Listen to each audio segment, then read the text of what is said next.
Roll call. Hanson? Here. Meek? Here. Myers? Here. Peterson here. Ray? Here. Williams? Here. Weiniger? Here. Pledge of allegiance.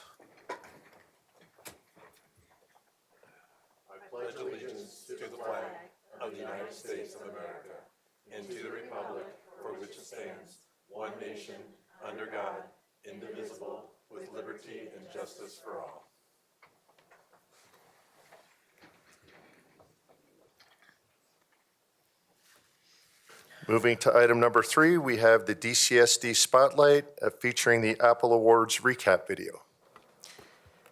Hi, good evening. All right, well, since we're in work session mode here, I will just talk from here if that works all right for everyone. First of all, I'm really excited and really humbled to be at my first meeting as your superintendent.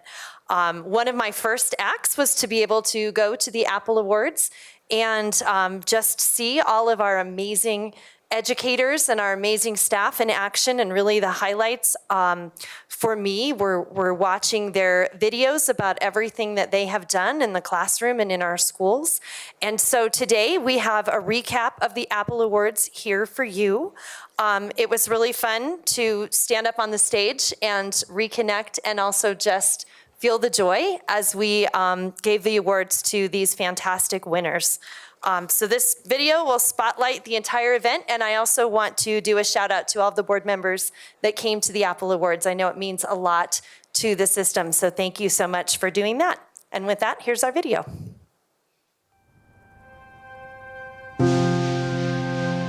The Douglas County School District is a big place, the third biggest district in the state. So when we come together to celebrate our successes, it must be a special occasion.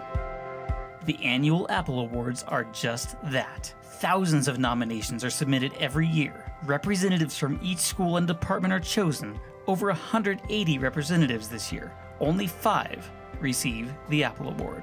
Congratulations to the Department Employee of the Year from the Finance Department, Erin Fulmer. There's just something about Erin. She's so much fun and so clear. The Classified Employee of the Year from Pine Grove Elementary, Sven Gaskins. Every kid has special needs because all kids' needs are special. The way you did it is not the way I would have done it at all, and yet it is absolutely correct. Elementary Educator of the Year from Ben Franklin Academy, Aaron Triplett. AS was right in place. I don't think I've ever seen her sitting, ever. It's back to basics. It's teaching kids explicitly phonics. Secondary Educator of the Year from Rock Canyon High School, Mike Sullivan. Mike Sullivan is one of the best human beings I've ever met. I've always had a passion for the students that struggle. Wherever you go, that place is going to be that much better because of you. And finally, the Administrator of the Year from Cimarron Middle School, Chris Zimmerman. There may be lots going on, but if you have that strong presence in your building, that's what really matters the most in your classroom and in your PLCs. I'm just so proud of the staff here that come in and really truly believe that they can make a difference in kids. Congratulations to all the winners, representatives, and nominees. You are making this big district feel like a big family.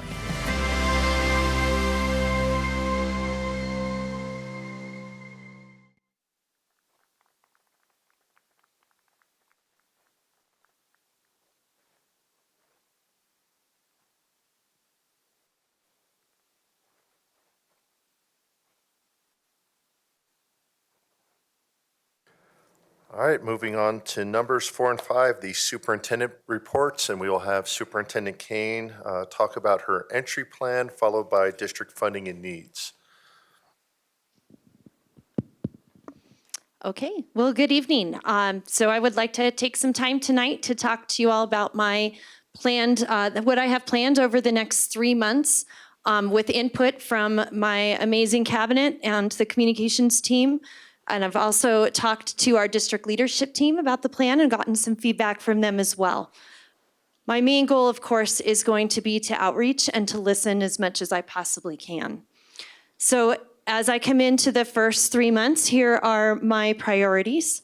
Outreach and listening, bridging the divide, establishing climate and culture, preparing for a potential bond MLO initiative, because unfortunately that's not going to wait for 90 days, and developing future priorities based on what I learn over the next 90 days and alongside with the Board of Education. I made it really clear to the district leadership team, and I want to be super clear that what I am not doing is coming in with big changes or big initiatives. The system has been focusing on all of the right work for our kids, to include literacy, professional learning communities, social emotional development. All of those things are still important, and I have for sure urged everyone to continue to do the great work that they are doing for kids as I am able to transition in and understand where we are. So for each of these priorities, I have objectives and then actions and a timeline. So for outreach and listening, it's really my objective to build as many relationships, or in my case, reconnect as many relationships as I can in our system. Understand the current state of our district through just thoughtful listening and collecting feedback on what people's hopes and dreams are for the future of our school district so that I can share that with you all. So how we'll do this, I've already done, of course, one-on-one meetings with all the cabinet members. Last week, my first full week, I met with 44 department directors, half an hour each, one-on-one meetings. I'm still really tired, but I have to tell you, it was worth every minute to really hear from our leaders and understand their world and where they are and what they see for our future. I have begun the process of meeting with all school leaders and program leaders. So that process began yesterday. So I'm planning on doing a one-on-one meeting with every school and program leader. I will be visiting feeders. So the communications team has done a great job of putting together a visiting schedule for me to make sure that I get into all of our feeders, as well as many of our work sites as I reasonably can, and as many of our special programs as I reasonably can. And so that's scheduled over the next almost month, April 18th to May 13th, and the schedule is on the next slide to include, again, those work site visits and the alternative education and programs visits. And so they made up a graphic, so here it is, of when I will be able to be in every single feeder.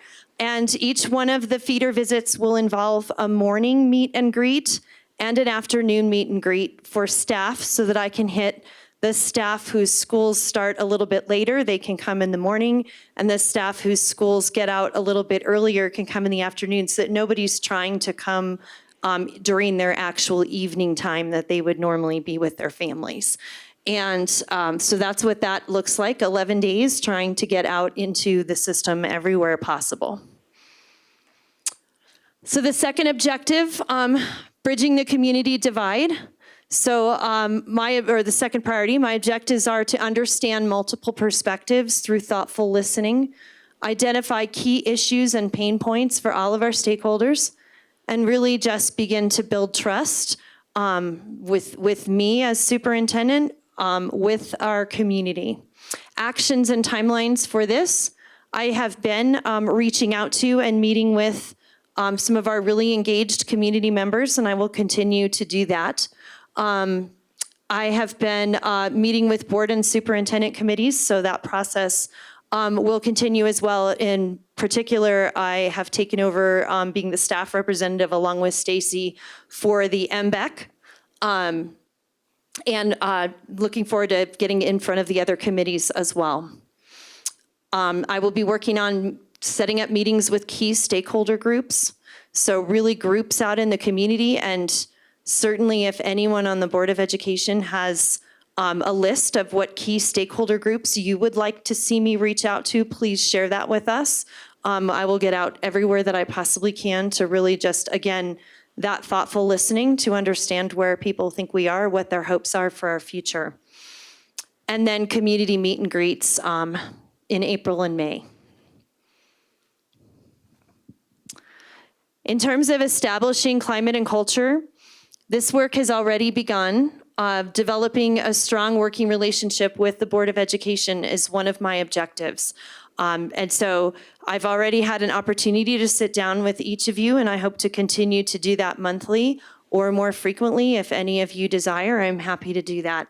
And hopefully we can get a Board of Education retreat on the schedule sometime so that we can really work through priorities and the priorities that you all have for me and the work that you want to see me doing, as well as norms, et cetera. I have been and will continue to be very communicative with the Board of Education in terms of what we're working on at the district and what's going on in the system. As far as in the system, we've worked to develop some common norms, just how we treat each other, how we handle communications, et cetera. So I talked about those common norms at the district leadership team meeting last week, and that went really well, and I'll continue to talk about those common norms and continue to communicate those as I'm able to get out into the system to visit the system.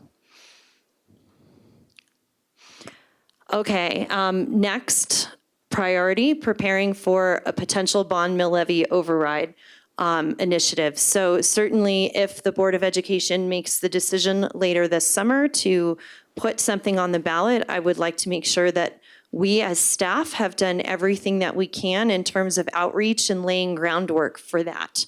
It is April, so we don't have as much time as when I was here in 2018 as we had at that time. But nevertheless, we know what we need to do, and we have a plan to do it on the staff side. So we know we need to educate our community regarding funding and needs. We will continue to provide full support to the MBEC and to the Board of Education as options are evaluated, and continue to build trust in our wider community.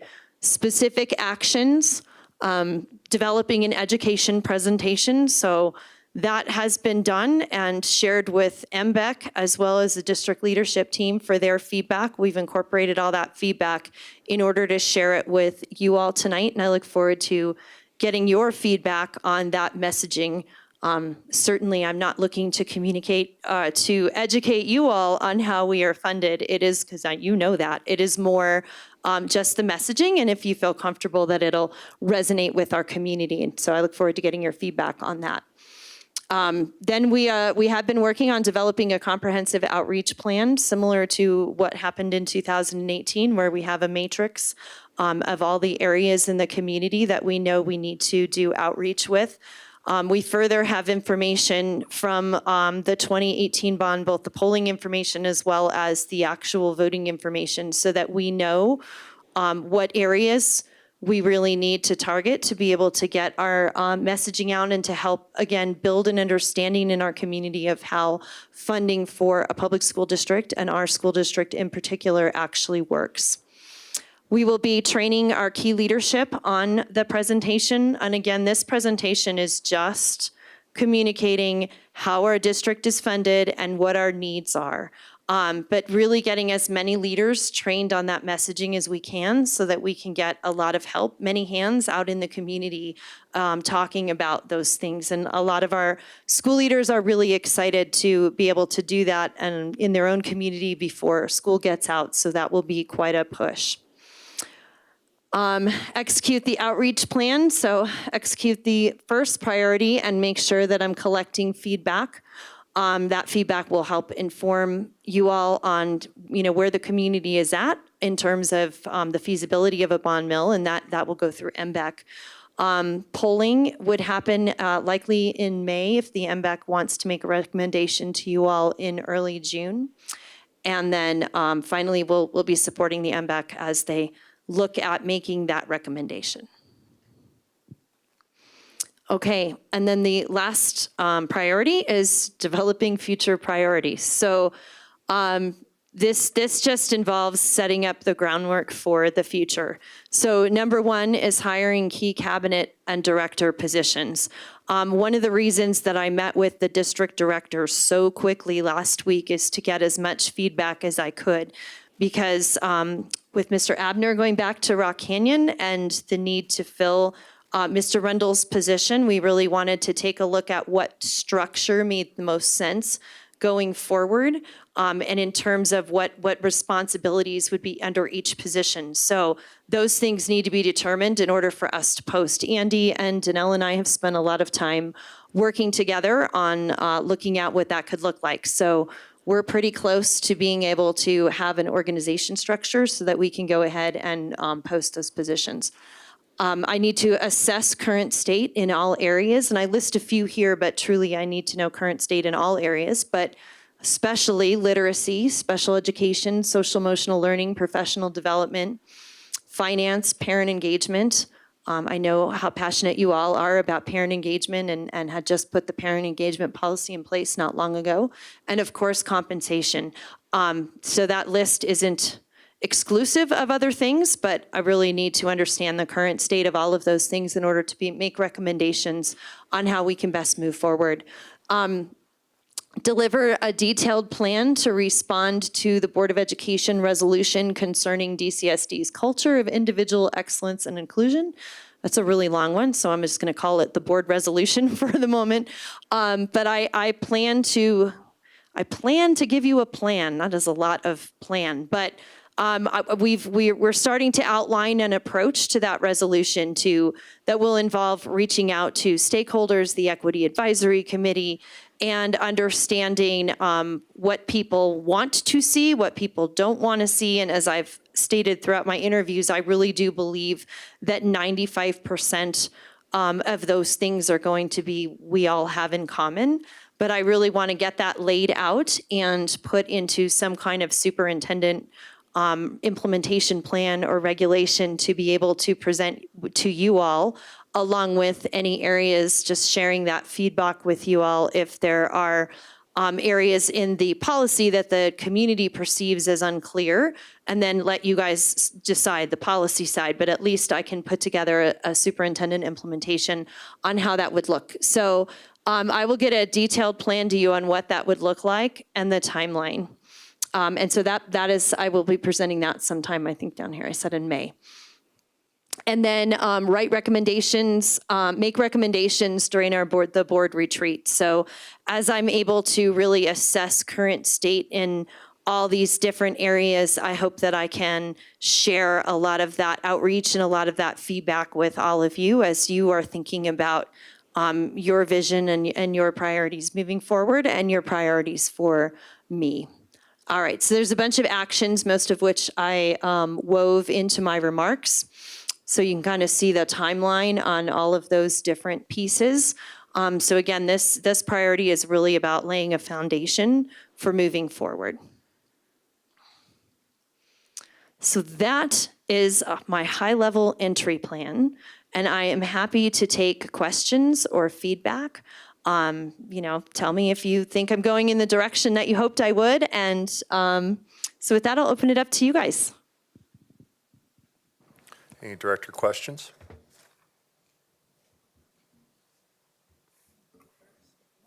Sure. Director Meek. Well, first, welcome and thank you. And thanks for pulling that together so quickly. Usually a new superintendent has months to prepare before they're stepping in. So, and as you've indicated, we need to move forward really quickly on so many things. And to move forward, we have to build trust. And I saw trust on multiple slides. So could you tell me what your plans are for helping to build trust with the community and what the board can be doing to help build trust? I really appreciate that question. What I can be doing to build trust is be genuine, be honest, be transparent, listen, understand, repeat back what I've heard, and help people understand that I hear them. But the way I'm going to build trust ultimately is through my actions. And so I'm as we move forward, we'll work on being really deliberate about decisions and actions so that it continues to move forward on building that trust. Now, I am not perfect, so I may very well do something that upsets people, but if I do, I'm also not afraid to say that I was wrong. So I think just really working through making sure that I put actions to my words. On the Board of Education's end, in terms of building trust, I think, from my perception, I think you all are starting to walk down that path, especially as we look at potential funding. I agree with Ms. Brownrigg when she did her presentation that, you know, we have to focus on our common ground. And our common ground is and continues to be the betterment of our kids, our district, keeping our teachers and retaining our wonderful teachers and staff, making sure that we have our kids going to high quality facilities and that we are handling growth in our community. Those are things that we all have in common. And I think it is going to take all of us working together. Another thing that you all could be helpful with is as I go through today's presentation, and if you want more information, please let me know. But I hope you guys will feel comfortable going out into the community and talking to your constituents about how we're funded and what our needs are as we move forward. I think that will help a lot as well, because in this piece, we are very much unified for wanting what's best for our kids and wanting to make sure that we set this district up for an amazing future. Director Ray. Thanks. So when I look at your plan, I start feeling exhausted because what I know about you is you're the ever-ready bunny who will work 24/7. So I guess one of the things I'm wondering is, do we need to give you feedback to help you prioritize the things that you have here? Would that be helpful? I mean, I will tell you that the hallmark of your leadership is outreach and relationships.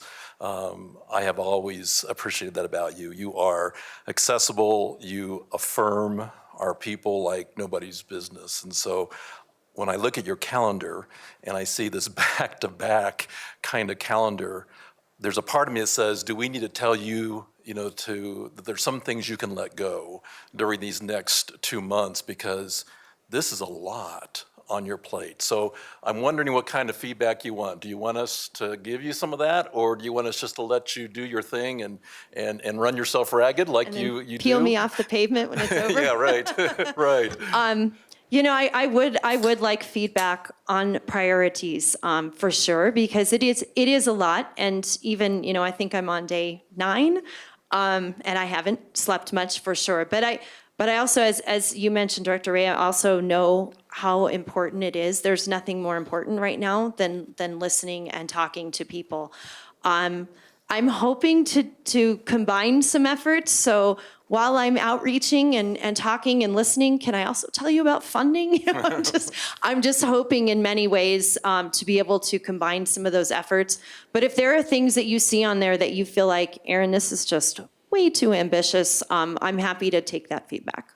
Yeah, I don't know if I would say too ambitious, but I think for one director, probably the gravest concern I have is the organizational structure right now. We've got some gaping holes in some critical spots. We're losing our planning manager, we're losing our CFO, we're losing, like you said, our deputy superintendent, we've lost our special ed. And so those critical positions in the structure of our system is probably my biggest concern. Yeah. I know you have that on your list of your to-do list. And I'm just very concerned, especially as we're looking into a bond and an MLO, when we got the CFO spot and the planning manager spot missing. It's like, wow.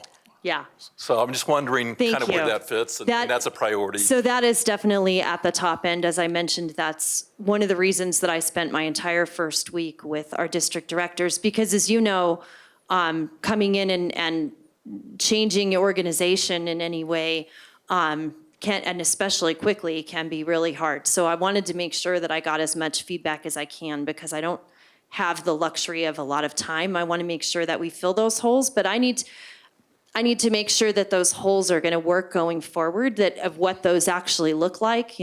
Special education is a perfect example. Do we need more emphasis on that piece and that role? So we've been working through a lot of questions as a group. But I do very much hope to have an organizational chart pretty soon, as in in the next week-ish, so that I can get things posted. So that is a priority, even understanding that I'm going out into all those visits. So, and I think people understand that that's a huge priority, because we do need to make sure that we have a plan for all those pieces. Sure. Yeah, one comment just on both of those questions. One of the things that I think is going to be critical to building trust, just not to among the board members, but also with the superintendent and the community, and giving good early feedback on priorities, is getting that retreat scheduled. I know we went through a couple exercises, and I think we exhausted every Saturday through June due to graduations, personal commitments, and things. We're now, I know Sandy Marsh put out a call for directors. We're going to try now looking at Fridays, but if we can just get the board directors to commit to getting to the retreat, getting early, and then being able to look at those big ends, those big things, those priorities that we agree upon, and get those priorities or that feedback to the superintendent, I think that's going to be a huge step for both of those areas. Any other directors' comments on the entry plan? Director Meek?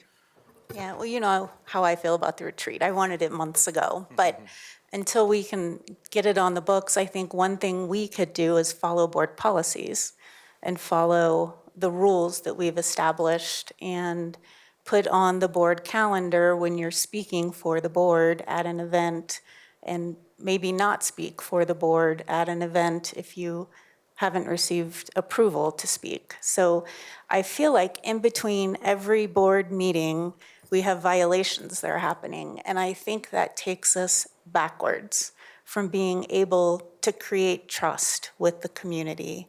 And so until we can have a board retreat where we all sit down and we talk about norms, can we agree to follow board policies and take politics out of the decisions that board members are making? Because I think that's one thing that can help calm the community until we're all able to get together for a retreat.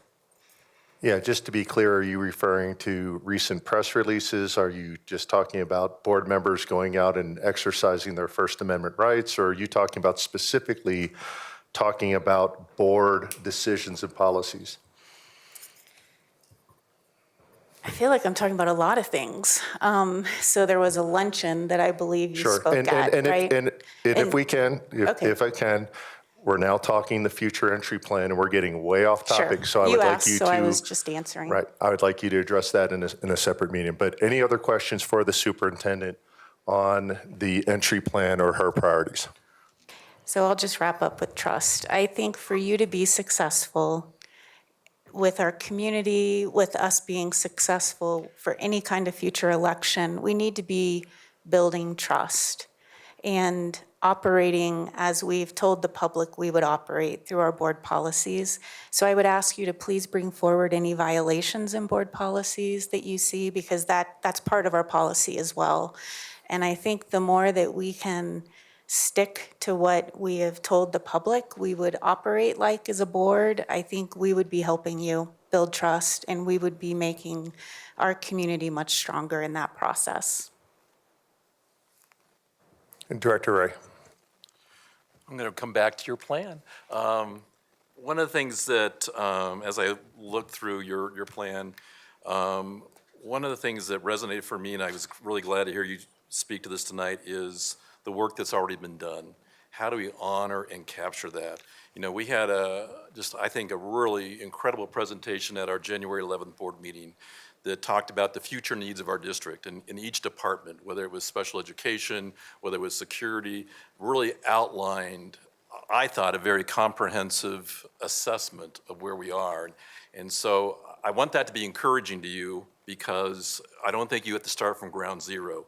There's a lot of work that has been done, and I want to make sure we honor it. I mean, we've got monitoring report. You know, I think Mr. Reynolds finally hit the nail on the head with a model monitoring report around academic excellence that I think ought to serve as the model for our other board ends as well. So my feedback is to really make sure that we don't lose the momentum of what we've done this year around those areas, because our staff has done some incredible work. And what I'd hate to see us do is to kind of redo the listening part of that, because I think that was the result of some very skilled listening to what our system needed. So I just want to offer that as, I know for me as one director, the work that's been done so far, I think is incredible. And I think you mentioned that in your remarks as well. And let's maintain that work and keep moving forward. I appreciate that. Yes, and certainly a lot of work has been done generally for kids in our system, and I applaud the great work of all of our educators and our leaders, and have reassured them that just keep doing that because they've been doing amazing things for kids. As far as the staff work on a potential bond MLO, really, Director Ray, I'm just picking up the baton from staff and moving it forward because they have done an incredible job to include the lists that you mentioned that were presented to you all as sort of, this is the laundry list of things that we need. And so what we would normally do next in a process is start to get feedback and narrow that list. And so we've kind of begun that process. So I'm just picking up the baton where they have it, and we are moving forward. But yes, you are absolutely right. This is an incredible staff, and I feel very, very blessed to be working with each and every one of them. Which kind of leads me to another question. So, certainly there's pressure for you walking into this role to come with changes. Otherwise, I don't know why we went through the debacle we went through for the last several months.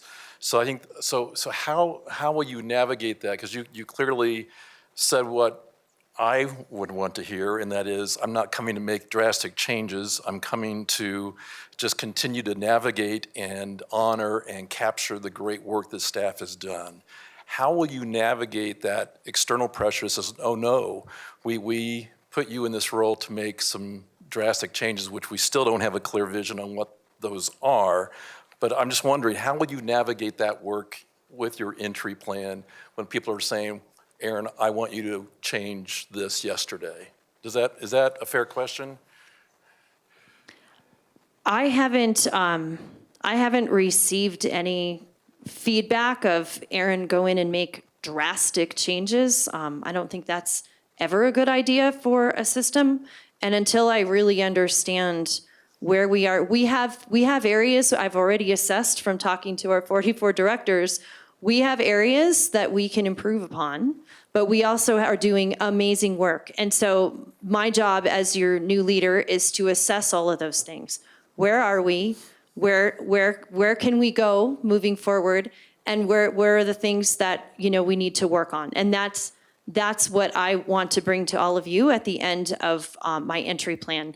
But I agree. At an MBEC meeting recently, I had a citizen ask, well, you're here to do all these initiatives, so when will you find time to prioritize communicating about funding?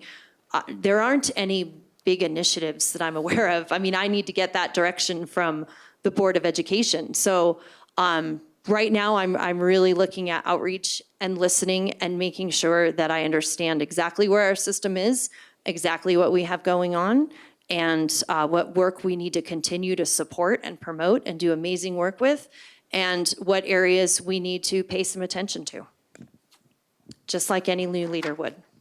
So what I'm hearing for clarification, we have the board retreat, we review the ends, we review the priorities, mission, vision, the things that we were planning to do. We validate or comment on the strategic framework, and that's what you need to go forward as a superintendent. And again, I've heard a lot of community rumblings about, secret plans and initiatives. The whole point of the board retreat is to go in and look at our ends, look at the priorities, look at that as a group of 7, and then walk out as a group of 7 with the superintendent, making sure that that policy, the what and the why, is clear so the superintendent can figure out the how. And I believe that's why it's so important to get that board retreat scheduled so we can put to rest what is the direction of the district. And until we have any changes or input from all 7 board members, it remains the same. So I appreciate your comments. Did I get any of that wrong? Not at all. And truly, the last piece of feedback I would ask for, and I think I hopefully you would have spoken up by now, is did I miss anything really big where you're like, why aren't you thinking about this? So in the next 3 months. Okay. No, and I would side with Director Ray. I think it's fairly ambitious, and I would hate to put any more water in that bucket at this point. I appreciate that understanding if I'm a little slow at emails in the next little while, but I am very excited. To me, it's joyful work, and I'm really excited to get started, and I have gotten started in the last 8 days. So thank you for your feedback on my plan. I appreciate it. Can I ask one more question? Go ahead, Director Ray. I did want to add, I want to make sure I captured what you felt your charge was around the resolution on, we're just going to call it the resolution, culture of individual excellence and inclusion. What I heard you say is that you really want to draft a communication plan for how you want to gather feedback. And because the resolution itself says that we really aren't going to have, or we don't have to have that conversation until September, I think is what the resolution says. So what I heard you say is it's not so much that this, by May, you're going to actually gather all the potential changes that we want to recommend to the board, but it's really having a plan to how to gather that information from those different constituents. Is that what I heard? You heard correctly. So what I want to give you by May is a proposed approach to the resolution. And, I can give you a preview of, we probably will ask for some more time to be able to come back with all of those pieces. So what I would be coming up with for May would be, here's my plan to answer that resolution, and here's the time frame that I think staff needs in order to do that well. Nice. And I know part of the resolution is about the equity policy. It's not all about the equity policy, the educational equity policy, but I'd really want to give our EAC the gift of time as well to really do the work that they've been charged to do before we even enter into a conversation about whether or not there needs to be any changes. And I don't think the resolution assumed that there would be changes made either. I think it was just a matter of us to give more opportunity to have conversation, dialogue, to understand what it means when we say educational equity. So right on, thank you. I appreciate the response. Any other questions or feedback on this topic? Okay, if you'd like to move forward to the funding and needs presentation.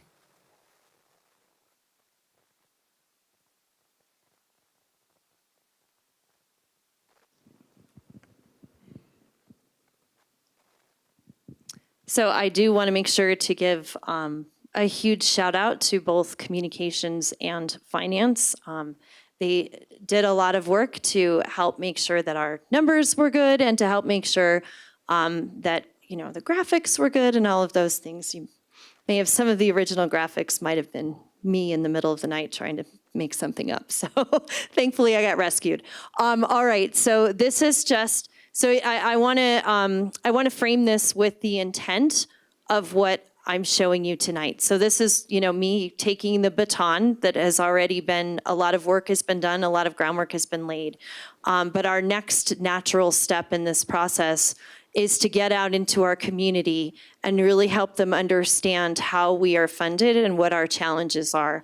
The audience for this presentation is not you all. The audience for this presentation is not our staff, probably not even a lot of our parents who really do understand a lot more about the school district and how it's funded. Keeping in mind that 70% of our citizens don't have kids in our schools. So this presentation is designed to be, at the 100,000-foot level and not like down in the details, just to really help clarify how funding actually works. Okay, so again, for the community that's at the 100,000-foot level, it always helps to frame the discussion with the size and scope of Douglas County School District. So the idea would be to start with these pieces, and it's really fun to have an audience guess how many schools we have or what our annual revenue is. People sometimes guess $20 million, a little bit more. But it gets an audience really engaged to have them sort of guess at some of these things and start to understand the scope of Douglas County schools.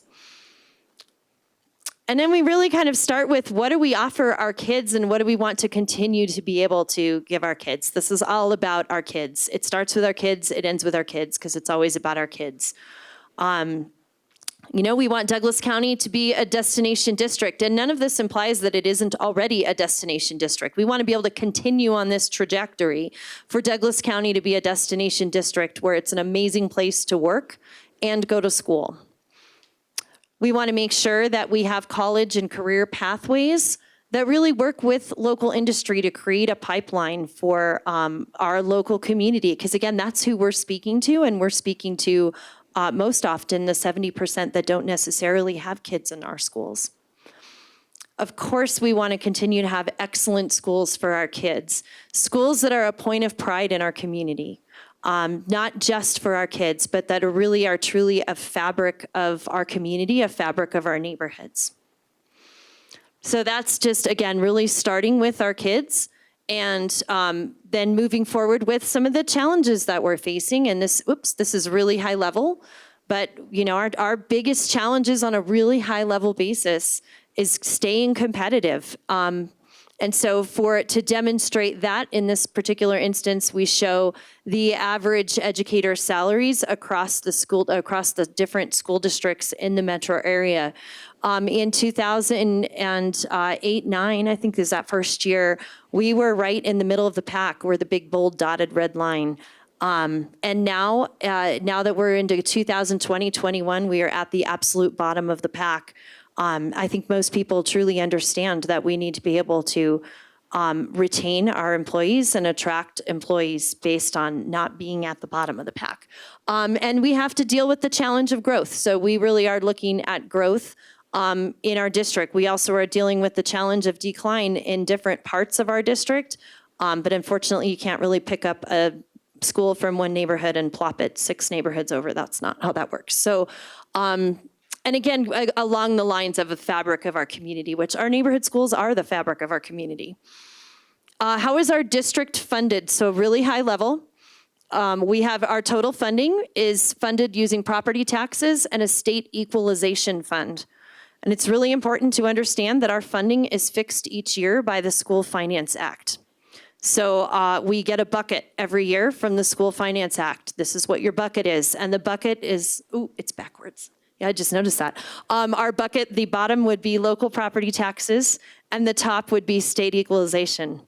As local property taxes increase due to prosperity in Douglas County, so we have more new houses, our home values are up, we are paying more property taxes, and there's more going into the kitty.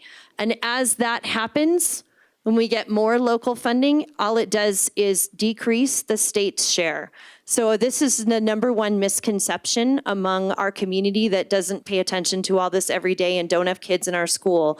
They don't understand why, when property values are so high and so many new houses are going in, we are not benefiting, the district is not benefiting from those additional tax dollars because the other municipalities do, and it's counterintuitive. So this was an attempt to have a simple way to show that as our local funding goes up, the top of the bucket does not change. We can change with the mill levy override. That can add to total funding, and it does today. It adds about $1,000 a student. So many in our community think about comparing the public sector and the private sector. Well, when we compare the public sector and the private sector, Douglas County School District receives about $9,000 a student in state funding plus our current mill levy override. And the private sector, our private schools charge anywhere from 12 to 22. I think Mr. Blair just looked up and found one for 23, but $12,000 to $23,000 per student. So this idea that there's all this waste in Douglas County schools is a very misleading idea. If you look again at that government, usually I think a lot in our community would expect that the governmental sector is more expensive, and that is just not the case when it comes to our schools. Then we talk a little bit about ongoing funding and the mill levy override, how that currently adds $1,000 a student to our funding. Every district can give themselves up to a 25% raise above that bucket using the mill levy override. And many of our neighboring districts have done just that. So if you look at the graph on the upper right, you can follow school districts over time that have asked for mill levy override funding. Douglas County School District, again in the red, is at the very bottom. The districts around us have managed to get a 25% increase to their bucket by asking their local taxpayers for a mill levy override. Douglas County School District is at about 12%. A 12% increase over our bucket. So that puts us at a very significant disadvantage with other school districts. You can see that gap per student funding is about $2,500 per student, which is very significant. This is the number one reason we can't pay competitively. So again, we have our local taxpayers have given us a total of 12% over and above our bucket, whereas the other school districts, and I use Cherry Creek as an example, have 25% over and above their bucket that are approved by local taxpayers. So if we were working on an even playing field, we would have about $94 million a year more than we have right now, and that is why we can't. Compete. On the bond side, the School Finance Act contemplated that a bond election is how capital funding happens. That is how new buildings are built. That's how capital buildings are maintained, is through capital funding through a bond election. It was not contemplated to happen out of per pupil revenue. So as a district, we have to ask our taxpayers, would we want to build facilities and take care of the facilities that we have? We are going to need more capital dollars as we move forward for construction and maintenance. This is a little bit about the history of our bonds.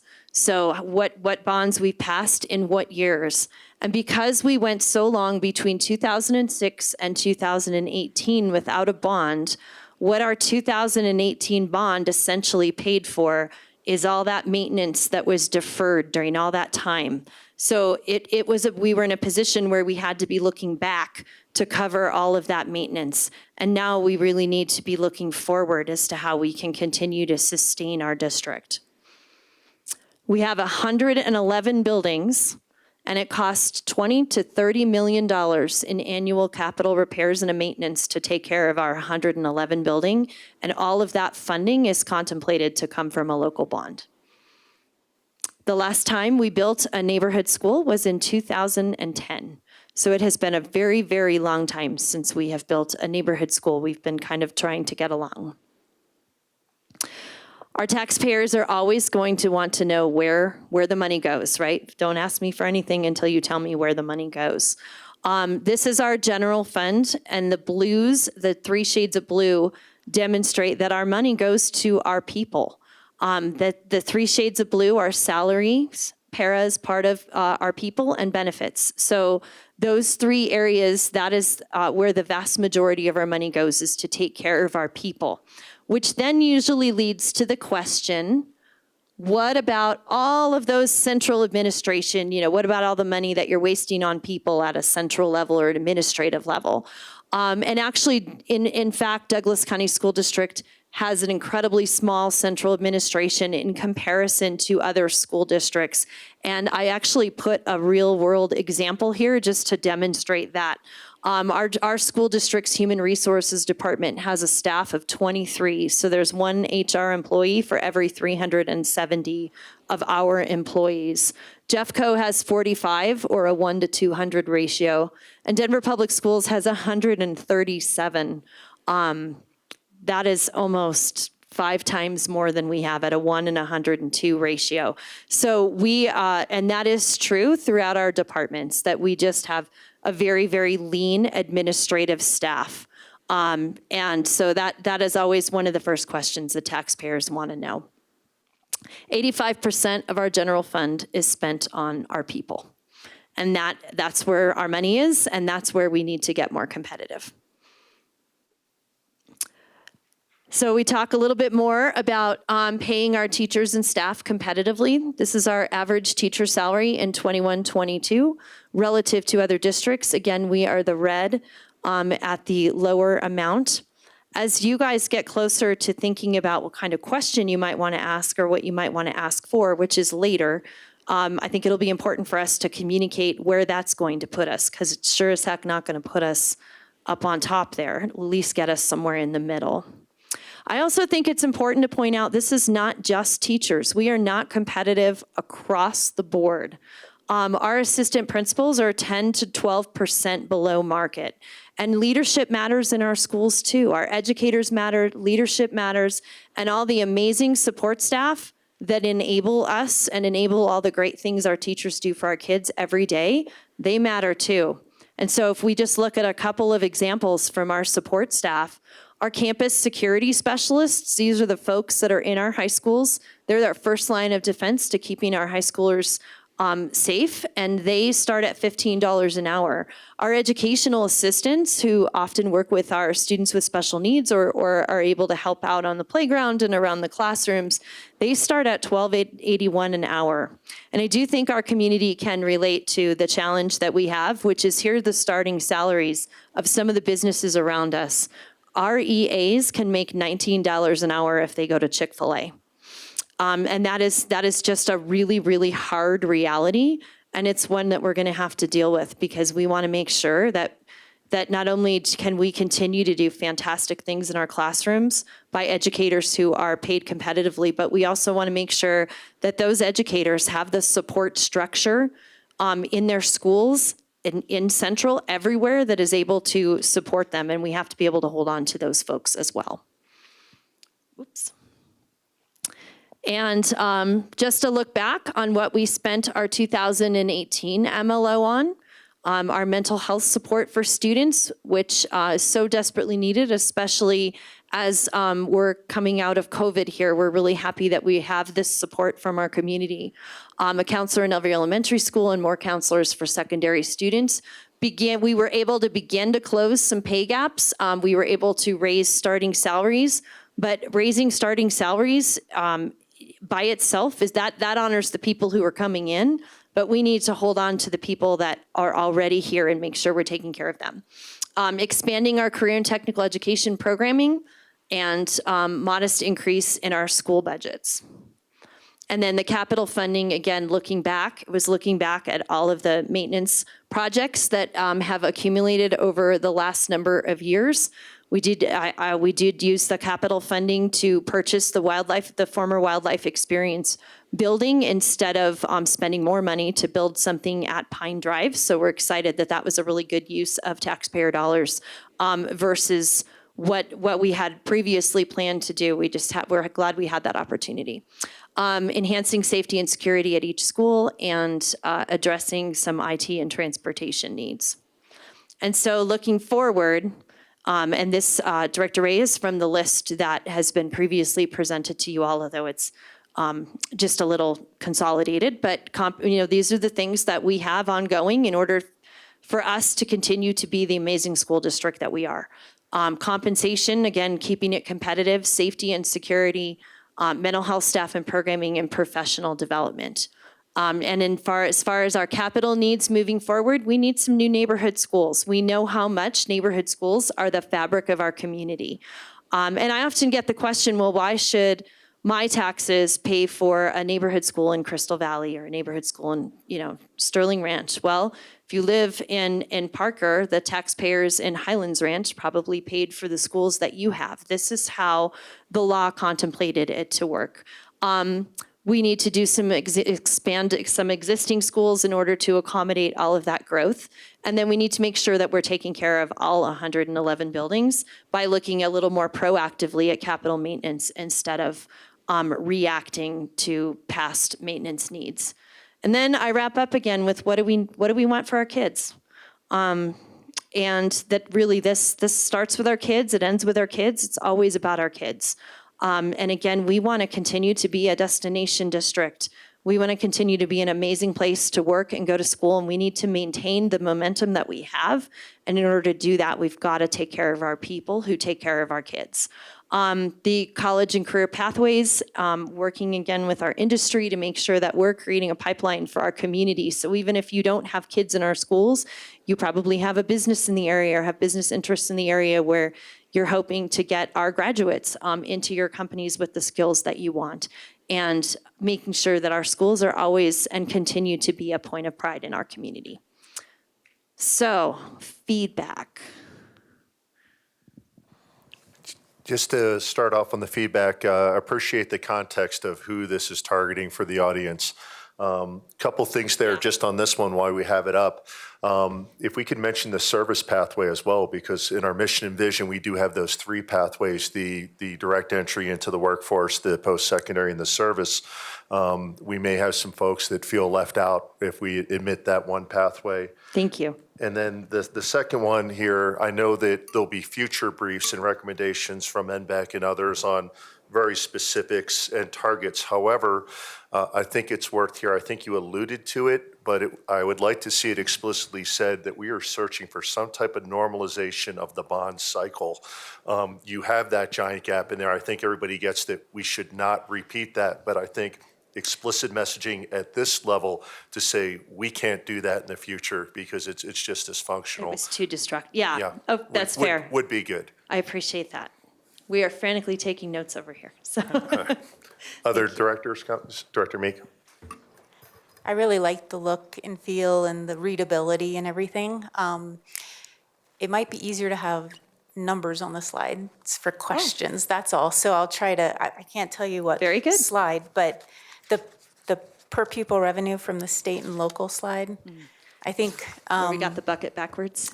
Yeah, it might be, I got that you got it backwards and you'll change that Yeah. around. Yeah, I we'll wonder fix if that. it's even worth putting like 60%, 40%. Some people don't necessarily, realize that the bucket really is trying to reinforce a message as well. But, and I think it's just helpful to know that percentage looks really different, across the state. So like DPS is, I think, 50%. 50-50 close, and then Boulder, I think they get 60% local and 40% from the state. I do have a graph. That shows that across districts. Do you feel like It's that's probably worth too putting much. in? It's probably too much. I thought It's about just- it for a minute, and then I was like, "Ooh, I don't know. It's a lot." Yeah. But maybe Yeah. we could have those percentages in the notes so that If someone a presenter asks could or they reference wanna, them. yeah, if they want to Great. go into it, but I really like the look and feel and the education that's behind it. The average teacher salary chart that shows our district and other districts. Yeah, not that one, the bar. The bar chart. Now I have to go through all my little fly-ins. Sorry. And I like that it pops up and it's animated the way it is and how you said with, asking people questions, and that really does drive engagement. But this one, so for DCSD, this is reflecting what it is right now, not what it would be with the new compensation system put in place. This is reflecting what it is right now. And with the new compensation system, how different would this be? Would it be very different? Would we go up one? We are or- gonna. So even if we hadn't put a new compensation system in place, the new compensation system kind of demonstrates where our dollars go within that system, but the dollars that we invest in compensation, we're investing one way or another. And the new compensation system will increase that average salary, but of course, keep in mind, we're seeing a pretty good increase in per pupil revenues. So that means everyone else's numbers are gonna go up as well. Yeah, I mean, everyone's different. I mean, some may want to increase their benefits, or some may, everyone's right. different. And, we, because of our situation, are pushing everything into compensation. Not all districts are in that That's fair. same situation. But I was just curious Yeah. how that would change this. And if it were significantly different, I would just think about that a little bit. I can have HR, really at this point, all we're doing is speculating because we don't know what other districts are going to do, until probably the end of May. And so it would be speculation, but I do think it's fair to acknowledge that we just put in place a new compensation system that will probably improve the situation at least a little bit. And we don't think it's going to look dramatically different. No, just we something really like don't. that, Yeah, to be that's entirely transparent, fair. That's all. It really changes just how we're investing that compensation versus the total overall amount. My last question, the bond timeline Yeah. that was up here, if we could look at that real quick. And the reason I keep harping on trust is because you have to have communities' trust to pass elections.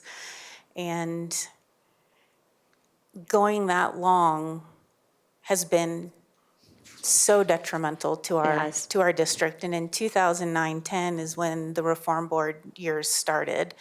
And we had boards that were being very political, and our whole community was torn apart. And it took a very, very long time to get the next MLO and bond passed. And this is why I keep going on and on about the need for trust and talking about that, because it doesn't matter if we vote to put something on the November ballot, we have to have the community's trust to pass it. Yeah, I understand that. I'm also, I'm really excited that what we do have is a board that's pretty reflective of our community, and what we also have are 7 members in my individual conversations with you all that understand the problem and really understand that we can't do that again. And as President Peterson said, we need to get on a regular bond cycle to make sure that we're taking care of our buildings moving into the future. It's not something that ends, it's something that maintenance will continue. So I think just really being clear about that message, but I do think it's important to talk about that was that going that long was really hard for our school district, and we're trying to recover from that. And I'm excited that all 7 of you are wanting to do that. So, thank you, Director Myers. One of the things, Superintendent Kane, I believe I remember during the interview process. So we've passed the compensation plan, which basically that comes August. End of July, first contract begins July 1st, right? During the interview process, you talked about that you thought you found some monies, there would be some monies available right now. Are you looking that possibly within the next couple of months before the end of the school year that teachers might get something? I would just say we're having internal discussions about the fund balance and the best way to leverage our resources and kind of plugging in any holes. So those conversations are internal, but I'm certainly nowhere near making any kind of recommendation. But we're always looking at what we can do for our teachers, and again to really help us stopgap and make sure that we can try to hold on to as many people as we can while we are working towards this new compensation structure and working towards the ongoing revenue that will help sustain that. And one of the things that through the presentations that have come about, it appears that we have an excellent benefit plan for our teachers, and I'm not sure, I might have missed it, how we compare to other districts, but we've not had an increase much in that for our employees and our staff, so that they know that that's something they're on the table at and they're doing good with that. It's just basically the compensation we need to look at. Okay. Yes, I would agree with that. Director Ray. I'll go back to the first slide that Director Peterson was addressing. I think it's the what do we want for our kids slide. Just a couple of thoughts I have. One is I would advocate for learners instead of kids, just because we are PK through the Bridge program and we have young adults. That's great. And so I just would throw that out as a suggestion, just to honor those young adults that are in our system as well. These are great statements, but I'm wondering, I'm all about alignment and using things that we already have worked on. We have priority student outcomes, that I think encompass a lot of the things that you put up there. But I think it'd be great if we could list those and maybe just align with our strategic plan, since we already have those. And I mean, there are things that are pretty much similar, like post-graduation success and, those kind of words that I think capture the things that you want. So just a suggestion so we can align with things that we already have in our system. I appreciate that. That is something that we thought through, but some of the feedback that we got was this idea of just keeping it really high level. As you said, these definitely are aligned in that they encompass. But the suggestions that we heard were real simple bullets that are super high level. Yeah. Again, keeping in mind our 1,000-foot audience here. Yeah. And so I appreciate that suggestion. Maybe we could have Yeah, let me think about that. There's some simple, I mean, when you look at the priority student outcomes, they're pretty simplified. You look at, student engagement and well-being. You look at post-graduation success.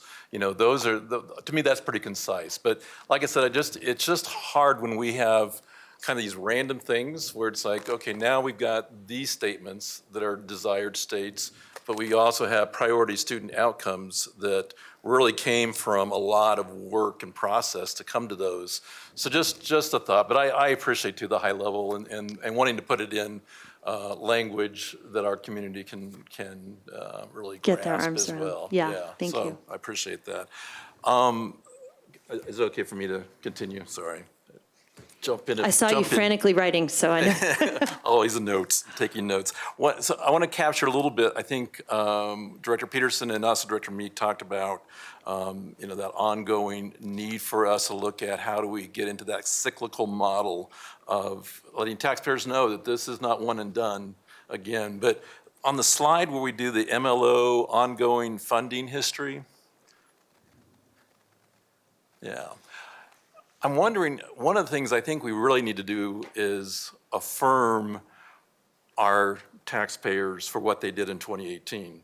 And I think we need to do a lot of, stroking to say, Yeah. And I think this slide, we could do that by saying, had we not passed 2018, where would our line be? Where would our gap be? Oh, I like that idea. Just to really show that this, we still have a pretty big gap, but guess what? It would have been far greater had we not passed what we did in 2018. I like that idea. Thank you. So I think anytime that we can insert kind of that notion of the work we've done. I had a question, actually, one of the, as we were making some changes after feedback, I was toying with the idea of the look back, what we spent the MLO on and what we spent the bond on. And if it made more sense, messaging-wise, to move that more forward to address what you're saying. Yeah. And so that's very interesting because we had just been having that discussion. Yeah, no, I like that idea too, to really start out with, this is what we were able to do. So because of look your back generosity. and then here, and then this one, and then a look back and then the bond one. Yeah. Okay, thank you. I like that.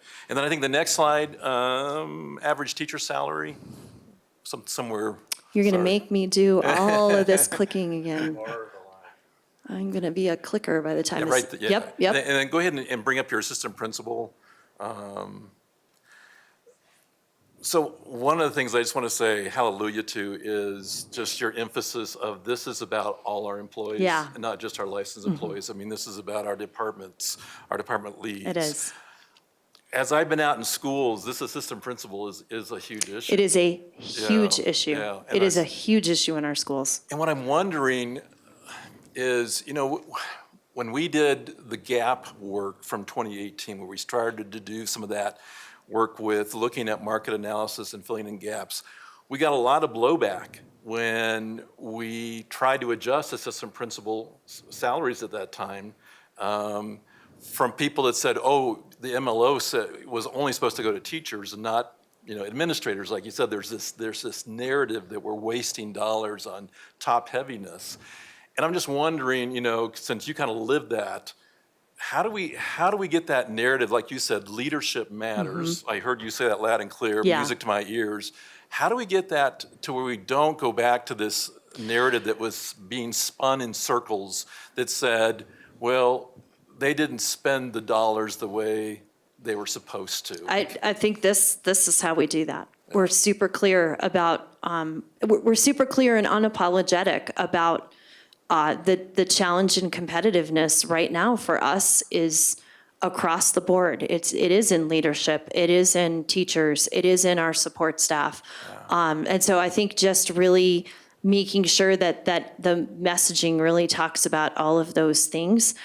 Because it's also, we have our assistant principals, we have our folks in operations and maintenance. I mean, and they're listening to our messaging as well, right? And they matter. They all matter. If our grounds can't be kept safe, then our kids aren't going to have a great experience. If all of those positions are to include our assistant principals, all of these positions, even central admin, we are supporting. We're supporting the great work that's going on in all of our classrooms. So I think weaving that web is how we make sure that we do that. And And I also think we're going to, as we look at going into next year, to Director Meek's question, we have a budget set aside to start to address some of these issues. But we'll be really strategic about making sure that we do what we can, but we're still going to have this market issue kind of across the board. It's not like we can go in and just fix one type of employee and have that one be all fixed. We're going to make some progress on as many employee groups as we possibly can, understanding that this is still a super challenge. I know a great talking point for this item in particular is that we're hearing, that we have experienced teachers that can't become APs because they would take a pay cut to move into to a leadership role. Well, or really, it's more how frustrating it is if an experienced teacher that's making a good salary already comes in as an AP, and I've been an AP for 3 years. And they came in making more than I'm making. So it's a little bit on that side where we're really struggling. And then certainly hiring APs from outside is also a struggle. So we just have a lot of work to do. And you made a point earlier, so I want to be sure that I say this. I cannot praise our human resources and our finance staff enough coming up with the market analysis, not just for all the work that you all did on licensed staff, but coming up with a market analysis on every position that we have in this district was an incredible amount of work. And our compensation department in Douglas County is a department of one. And at most districts, it is a department of multiple people. And so Mary Chesla also deserves a giant shout out. So the work they have done is incredible. I think she is sleeping even less than I am, along with Amanda and Kate and the whole team that are working on compensation. So a huge shout out to them, because the work to get us to where we're smart enough to be able to actually make a statement like we're 10 to 12% below market was an incredible amount of work. Yeah, agreed. And my last, I'm sorry. No, go ahead, finish up. I think my last, actually I have two other items, is on the slide that we've talked about moving up forward, which is the looking back slide, which again, I think for us to really come out and show that we did exactly what we said we would do. I think it's really important because as you know, there's a narrative that says, well, we gave them all this money, but they didn't spend it the way they were supposed to. I think we need to show just how powerful those funds have been. I mean, when I walk in a building and I see what our counselors are doing, oh my gosh, and talk about timing. I mean, we couldn't have had better timing to put more mental health. We were very in blessed to have it at this time. Absolutely. Yeah. So I think we really need to celebrate what was accomplished in 2018 to really kind of motivate our people to say, and guess what? We can even do more if you help us out with the 2022. So I still like that idea, put that in there, but I also think if we can show some concrete examples about just how this has impacted kids, learners, I think that would be really a good way for us to start out with. So, okay, thank you. And then the last thing would be, I think there's the slide about the bond and capital needs, and this is just a wondering. Yep, go there. Yep. Stacy's got fast fingers. Okay. One more, Stacy, on the future needs. Oh, the future needs. Sorry. Okay, I flew past it. I was heading towards the graph. Okay. So I agree, and I love it, Aaron, that you're an advocate for getting some neighborhood schools built in the near future. The other concern I think we have is our small neighborhood schools. What do we do to maintain a neighborhood school when they're sitting with an enrollment of 300 or less? And I know that we haven't formally necessarily talked about that, whether that's a priority or not, but I think we need to have that discussion, because I know we're trying to repurpose buildings, start bringing in some programs into schools that maybe have space. But I think we need to get our community to really say, do you value us being able to supplement a neighborhood school in such a way that they still have just as quality of an opportunity as any other school, but we may have to supplement to make sure they have full-time specials people and things like that. So I don't know if that's on the the thinking right now, but. It is. Yeah. Yeah, even as I've been able to meet with district directors and some of the principals that I've already met with this week, that's certainly been a conversation, especially in our declining areas. And it is my view that we can really work towards getting a lot of feedback and engaging in a discussion with our staff, with our community, with our board. I would love us to see us come up with a roadmap that says, you know, this is where we're going to be in 2 years and in 3 years, and this is what it's going to look like. If you're asking my personal opinion, I do think that those neighborhood schools are an anchor for our communities. And so, you know, we've done some internal, just bouncing ideas around on what are some options we have that where those anchors can continue to anchor our communities together. And so people in this staff have such incredible ideas. So I'm looking forward to having those discussions out with our community and out with our staff. Even our polling, it might be interesting to see, you know, is there an investment? If we ask that question, you know, if additional funds are needed to secure this school in your neighborhood, would you invest with us in doing that? Because I think we would get more widespread support, like you said, because some people are like, why should I support, like you said, a new school in Sterling Ranch? You know, we're taken care of, we've got our school. If we can show that all our neighborhoods and all our students are going to benefit in some manner, I think that's always a great strategy for us to motivate people to really want to support this. So, yeah, I think we're on the same page, so thanks. Director Williams. Hello. So I got the opportunity to see this when you gave it to MBEC last week, and I love all the changes that you made, most in particular the bucket idea, which I thought was great. I actually have just a quick question around the future needs. So I think when we give the presentation to people, they're going to want specifics about how the money is going to be spent. And so around that, just going off of what Director Ray said, we did bring in a lot of mental health staff with the last one. So does this mean we need more? Like, I mean, what exactly does that mean? And programming, and I don't know the answer, so I'm not going to make any guesses, but just, I think we need to be specific, and I don't think you need to put it on the slide, but just be prepared for the questions when those come up so that whoever's delivering the presentations have a little bit more information. I will tell you that when we got feedback at the DLT meeting from our leaders on these items in particular, the items that have been presented to the board, the indication was like priorities 1 through 10 are all compensation. And, you know, so I would be comfortable in our messaging for now, really just focusing in on that piece. The hard thing is when you do a laundry list of stuff, it's hard to have a really big impact on any particular area. And the compensation issue, at least in my view, is definitely 1 through 10. And we heard that loud and clear from our leadership team. And so I wanted to make sure I honored the work that all of you have done and that staff has done on, you know, identifying our needs. But to the extent that you guys have some consensus around, you know, yeah, superintendent, we think for now, really focusing on that compensation piece would be acceptable to us. I would love to take that consensus direction if that's something you guys feel is really powerful.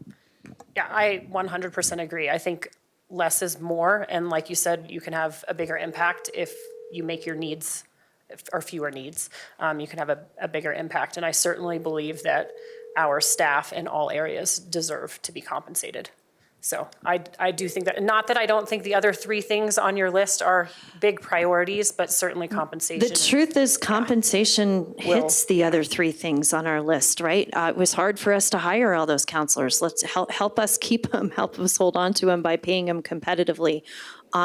It's, you know, I called out security, some of our security personnel in particular. Compensation impacts everyone at all level of our organization, and therefore every single learner in our system. Director Meek. Or Director Weininger. Oh, thank you.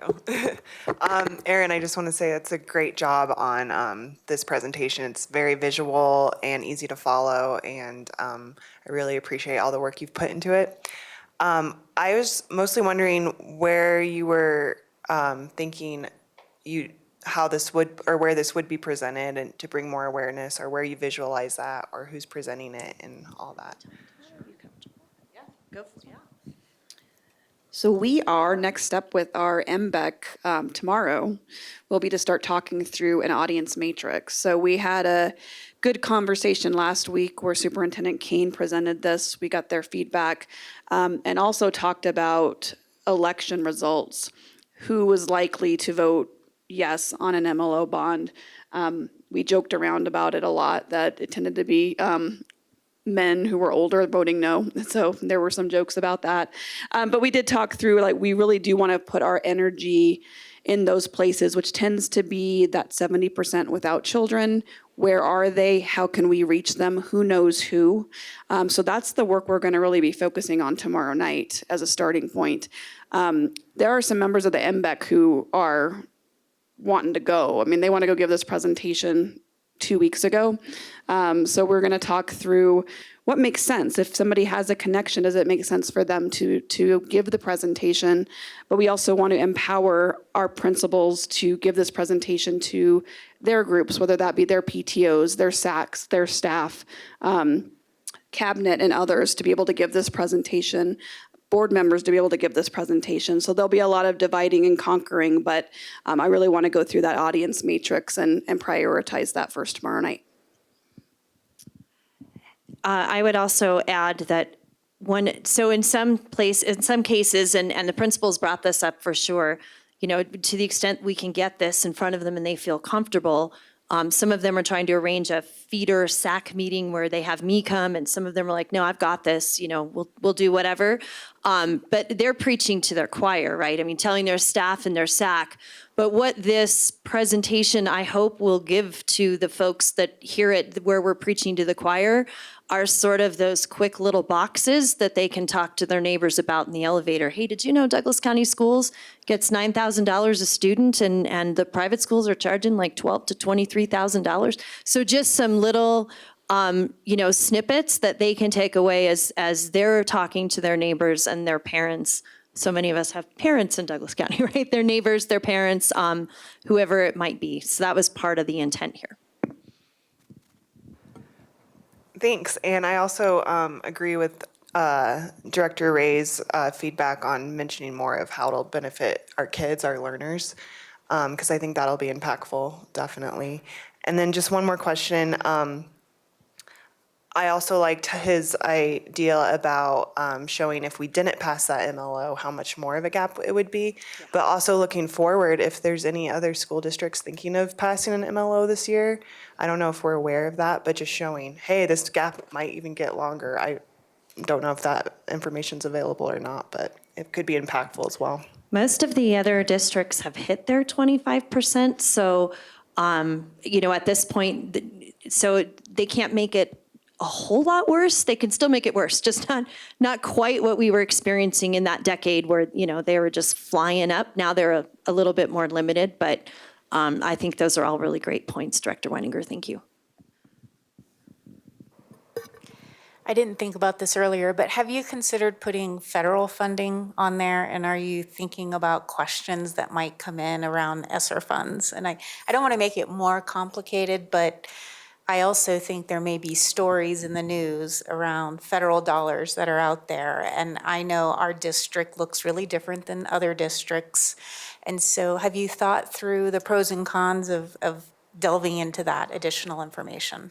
So I think what our plan will be is to each slide will have a notes section where we'll have sort of a frequently asked questions or questions people might ask you here. And that's where we would include that kind of information should it come up.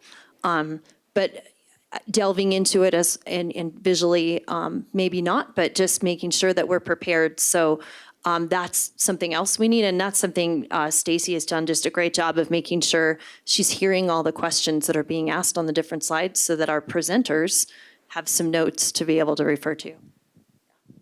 this works. I also wanted to mention, we will create a new funding page on our website, not getting rid of what we have up, but going through some of these things. So 4 years ago, marijuana funding was a really big topic. Where's that money going? We'll address that, but we'll also talk about ESSER, because I think ESSER will be kind of that new marijuana money myth, so.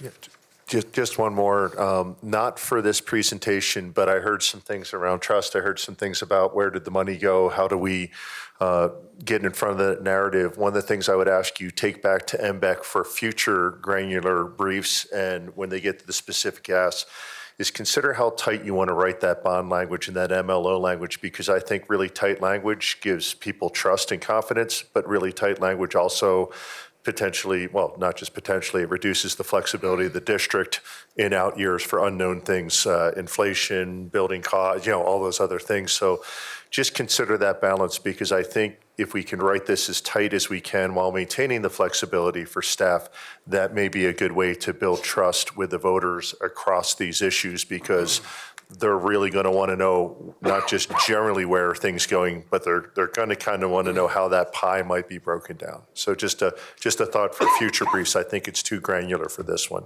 That's an excellent point. Thank you. Thank you. David. Sorry, Director Ray. I'm coughing. Sorry. You had earlier mentioned about comparing the 9,000 to the private sector. I know the original slide, I think you guys had the metro, and it sounded like that might have been an intentional decision not to compare, so I just was curious about that. Yeah, that's something we've gone a little bit back and forth on. We had a box up there showing Cherry Creek School District, which is at $11,000 per student. We were trying to think through the audience that is very skeptical of spending and how that spending looks. And I think that audience tends to think of the public sector and the private sector being compared. And when we added the third box, I suddenly felt like, oh my gosh, there's too many boxes. And now people aren't going to walk away and remember something significant because now there's too many boxes. That being said, I'm really open to feedback. I mean, Stacy and I talked about this endlessly. We went back and forth several times because we did get feedback at DLT.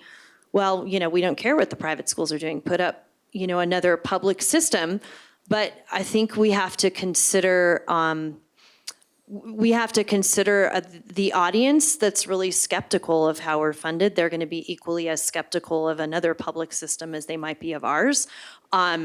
But that being said, I'm open to whatever. I suddenly looked at 3 boxes and I was like, oh my gosh, it's way too many boxes. So actually, I'd love to know what Director Meek thinks about that, if I could call you out, just because. I always have an opinion.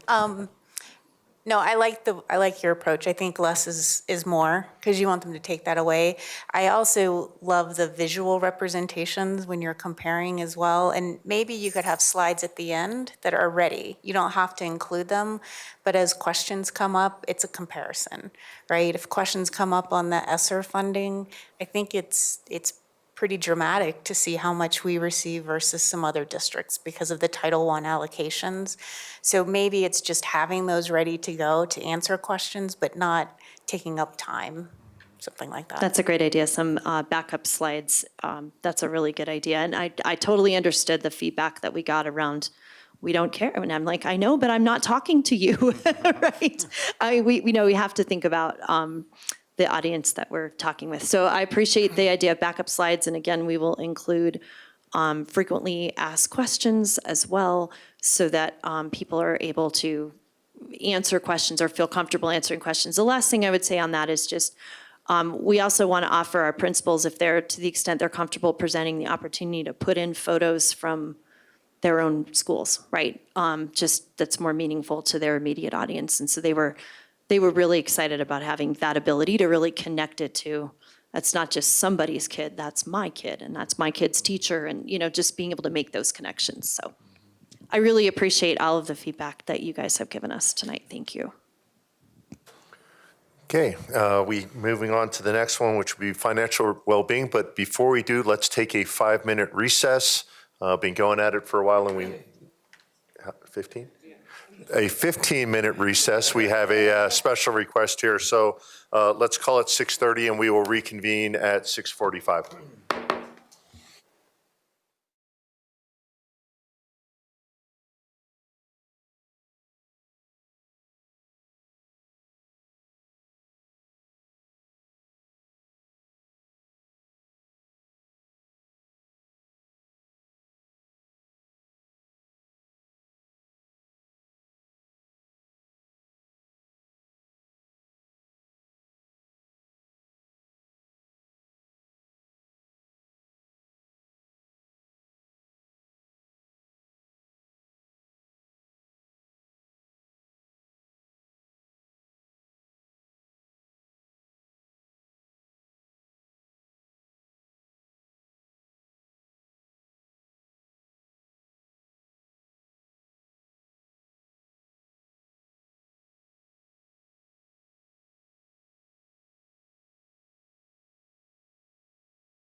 Back into session. We are on item number 6, the financial well-being and bond refunding discussion. I'll turn it over to Superintendent Kane to introduce our presenters.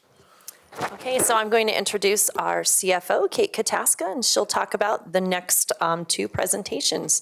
And thank you to everyone for being here tonight.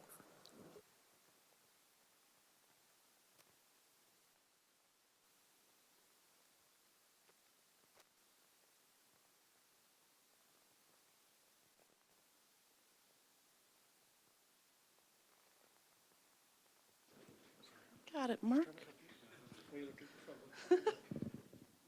All right, so thank you tonight. I have 2 very brilliant people here sitting next to me.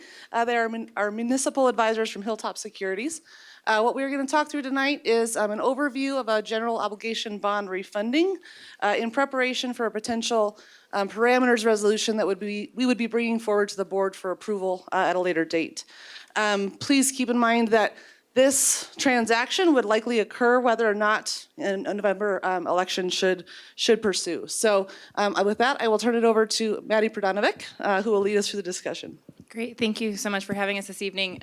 Just to kind of give a brief background very quickly, we have worked with the district since 2018. We were hired then and helped sort of through that bond and override election planning, and then served as the financial advisor for the district on the issuance of those bonds, which occurred in 2019, but from the approval in 2018, and then have worked with the district over the last, the remaining sort of 3 years, just kind of helping update models and provide analysis for future bonding capacity and things like that. So look forward to speaking with you this evening. So we are here to talk about a refunding opportunity for the district. So just this slide is really meant to just provide some kind of high-level background about how municipal bond refundings work. So municipal bonds are issued with 10-year call options. So unlike your mortgage where you can go and refinance anytime you want, there's really sort of one date in time and any time after that those bonds can then be what we say is callable and refunded for interest rate savings. There are 2 refunding types, I guess I'll say. So current refunding and advance refunding. Current refunding is executed within 90 days of that call date prior to or any time after the fact. Advance refunding occurs when bonds are refunded prior to that 90-day window before the call date. Before the Tax Cuts and Jobs Act was passed in 2017, municipal issuers could advance refund bonds, municipal bonds, on a tax-exempt basis one time per original issuance. That was eliminated through tax reform, and so the only opportunity from an advance refunding at that point would then be done on a taxable basis. Over really the last 3 years, issuers have continued to execute advance refundings, mostly on a taxable basis, but there have been some other sort of structuring options that have really come to light as, issuers have tried to extract savings, even though they could not execute those tax-exempt advance refundings. So right now, the district has 3 series of bonds that we're going to be speaking about this evening. One are the 2010 bonds. So those are actually currently callable. So those had a call date of December 15th of 2021. And then the 2012 and 2013 bonds, which are callable this December, so December 15th of 2022, which means they can be currently refunded that 90-day window beginning after September 15th of this year. We have really been talking with staff over the last several years of opportunities to refund those bonds, both on a taxable advance refunding basis, waiting until a tax-exempt current refunding basis, and through kind of some of those conversations, we really landed on waiting until this year to do a current refunding of those 2012 and 2013 bonds. In addition to that, we've kind of reevaluated the 2010 bonds, and rather than doing a refunding of those, the district does have some excess funds in the bond redemption fund that it can just pay off those bonds completely without having to do a refunding and continuing to pay interest on that principal, which is great. So early this year, our team began evaluating what's called a forward delivery of the 2012 and 2013 bonds, which would allow the district to lock in interest rates in advance of anticipated increases in interest rates, which will segue to the next slide, which talks about what forward refundings are. And I don't really want to go too far in the nitty-gritty, but obviously happy to answer questions if you have specific questions. So normally during a bond issuance, we price price the bond. So the interest rate is set on a specific date and we close typically anywhere between 2 to 4 weeks after that pricing date. So for an example, with these bonds, you could price bonds somewhere in August and then close kind of mid-September. In a forward delivery, bonds are priced well in advance of that closing date. So in this instance, you could price bonds as early as May, but still have that closing in September. Because they're priced so far in advance, you pay a premium to do that pricing essentially. So the interest rate is slightly higher than what you would otherwise see if you were pricing a current refunding in that time, but you aren't able to do that. So you pay a premium, and usually that's kind of calculated on a per month basis. Right now, the estimate is about 7 basis points per month, but these also aren't done particularly with as strong of a credit as the district in the public market all that regularly. So it's kind of a little bit of a price exploration through that sort of pricing process to really understand what that premium is. Prior to the execution of any forward refunding, it's our job to do an analysis to sort of discuss with your staff on their expectations, goals for the refunding, as well as our expectations for future interest rates to determine if a forward is in the district's best interest. So as an example, if we thought rates were going to rise, let's say in June after a Fed meeting, then we would think that a forward refunding is in the district's best interest, as long as the premium is not so exorbitantly high that it's higher than what we think the rates are going to move at the Fed meeting in June, if that makes sense. The alternative to that is if the market has already priced in that potential rate increase, then, and we don't think rates are going to continue to rise over the summer, then that forward really doesn't become beneficial to the district anymore, because you're then going to pay a premium and over a time period where we think rates are going to be relatively stable. But obviously nobody here has a crystal ball, otherwise we wouldn't be in this room. And so there is some risk involved in sort of that delay.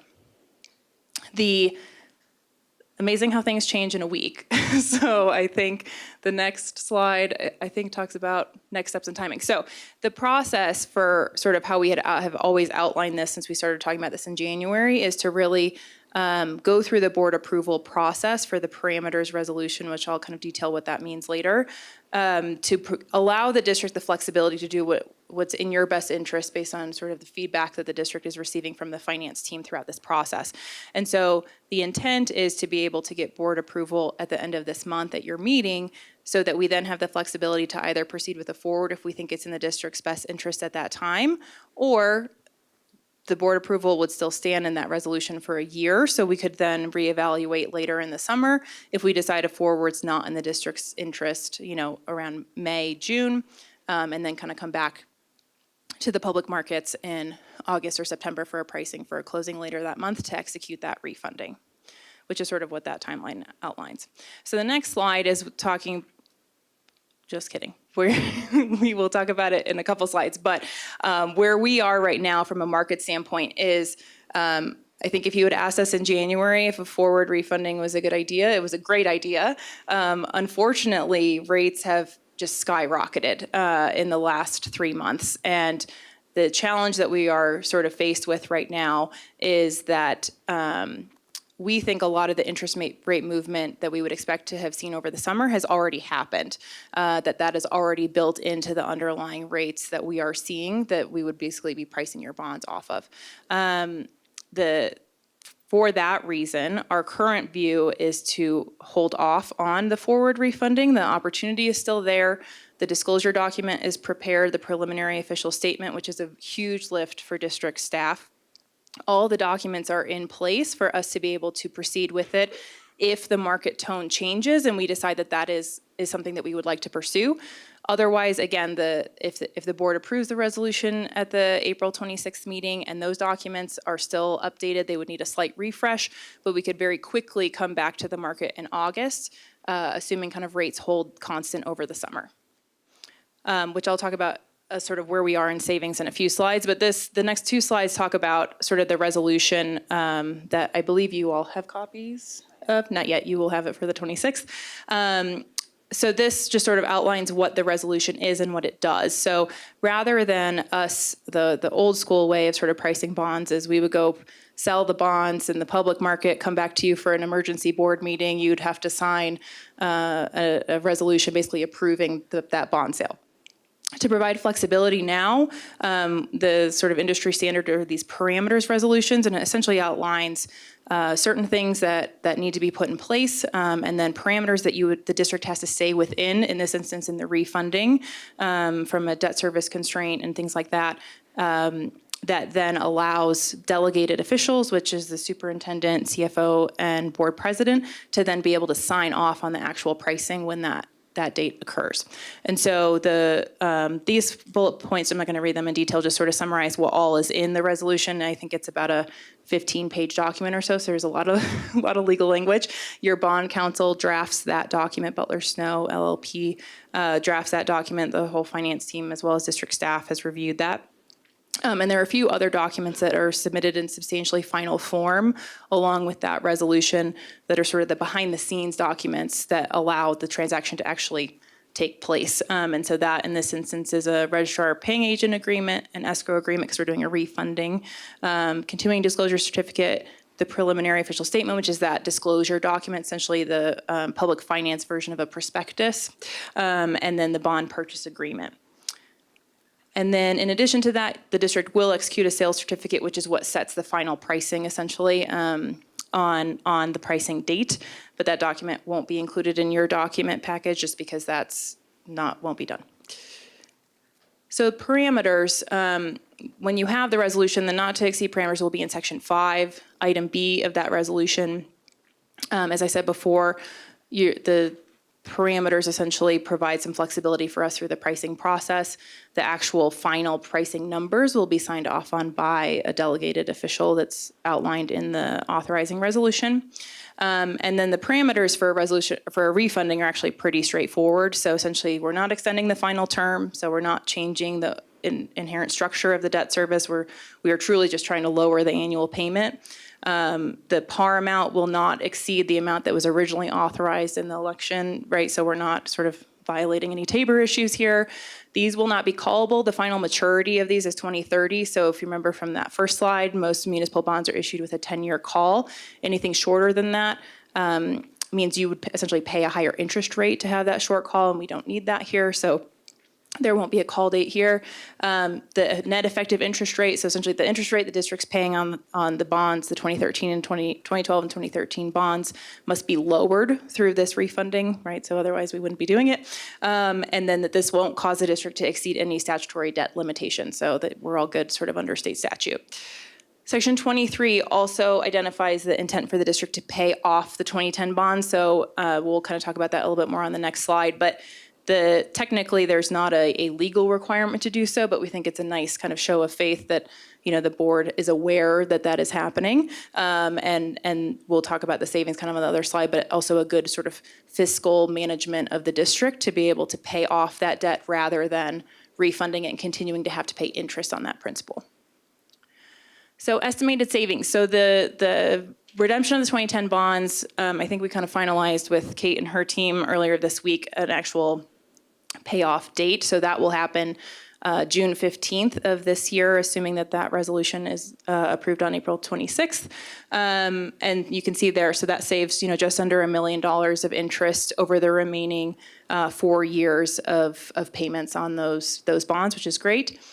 And then the refunding of the 2012 and 2013 bonds. So these numbers, I'm going to flip because I wrote this down before, are dated because that's where the market is these days. So unfortunately, because of the increase in interest rates, based on rates as of today, that refunding the $5.74 million of total cash flow savings is now about $4.4 million, which is about $550,000 per year. So still a meaningful amount of savings, but obviously not, what we expected a week ago. And then the present value is now, instead of $5 million, it's $3.9 million, and then we're closer to 4% of PV savings instead of that 5.37%. And so the GFOA sort of threshold recommendation that they have is 3% of present value savings. So we are obviously getting close to that number, and that's kind of part of what our reasoning is behind sort of not putting a hold, I'll say, on the forward right now, because these numbers are assuming a forward refunding. So there's 28 basis points of forward premium that's built into those underlying interest rates that would go away, assuming all else stayed equal in terms of the underlying interest rates between now and September. And that's sort of why we, from our perspective, would sort of rather wait and see how the market plays out, just because of what we think is priced in, what the current tone is, all of those things. And as I said, we can revisit, and enter the market relatively quickly. It would probably take about 4 to 6 weeks because we would go through a rating process. But those can generally be pretty quick. And then just get that preliminary official statement published, and that would sort of allow us to get back into the market relatively quickly if we felt like things were sort of turning against us. But again, as assuming things kind of hold a little bit steady and potentially even improve, obviously those savings get better. The market obviously could continue to deteriorate, and then that's sort of a conversation that we'll revisit with staff. Yeah, I think that the remainder of this presentation is really just some references in case you all have questions, sort of a market update, general obligation debt overview, but I'll pause here if there are any questions.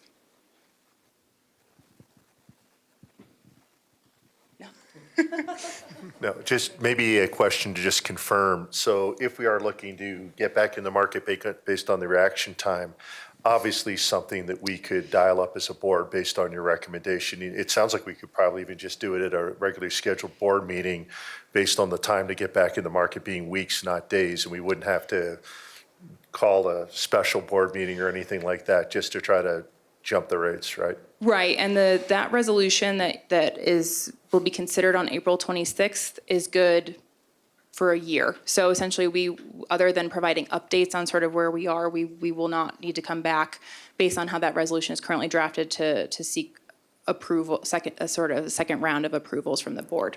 And you wouldn't see yourself adjusting those parameters to trigger any things within the resolution. You think that whatever your recommendation will have will be enduring throughout that time? Correct. Particularly, I think if you can jump back to sort of what those, the biggest thing here is essentially the lower interest rate is what results in the lower annual payments, and that is the primary parameter for us.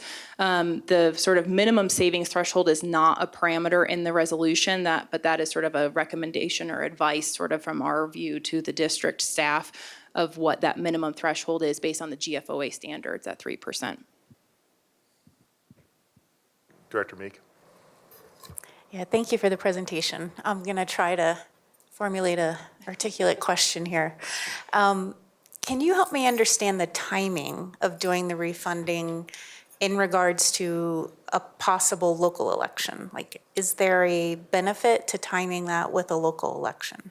Sure. So the timing of when we would close this transaction is the same regardless sort of the forward versus the current. You obviously would have results then of that refunding prior to the election, because this would close September 20th essentially, and that election obviously occur in early November. The initial modeling that we've done so far for the bond is not dependent on this refunding, so it wouldn't change the outcome of sort of any of that messaging of the potential of a potential bond election this November, if that answers your question. That helps. I'm just curious, is it beneficial to do the refunding close to a local election timeframe? And if that's the case, does it make sense to, well, maybe I'll just stop there. Is it beneficial from a timing standpoint to do refunding when you are running a local election? And does it hurt or help us if we don't go for an election this year, if we did it in a year? Mm-hmm. I'm just trying to understand timing-wise and how it relates to local elections. Sure. So sort of the first part of your question, I think there are several districts that do kind of strategically plan, I guess I'll say, election cycles around when they have refunding opportunities. And some of that is because they do some restructuring with the debt service, or they count on those savings to help offset tax impacts or something along those lines. The last conversations we've had with FOC and Kate and her team have been sort of the no mill increase bond election. So that doesn't really apply here because we're not sort of counting on those savings to be able to implement. It helps, right? So, but it's not necessary. As far as when to kind of do the refunding, if you didn't go this fall, our recommendation would still be to move forward with the refunding, regardless of whether you go for a bond or an override election this fall, primarily because although we are hoping that rates kind of stabilize over the summer, we still anticipate rates to continue to sort of increase incrementally over the next, few years. And because of that, the sooner you're able to refund those bonds for interest rate savings, the sooner you're able to start saving money, essentially lower that debt service cost. If the longer you wait, essentially sort of the delayed those savings are, and the fewer savings you're able to capture just because of that delay. That helps, thank you. Director Ray. If you could play devil's advocate with me a little bit, this seems like a no-brainer. We want to save as much money as we can so we can put it towards what we do with our students.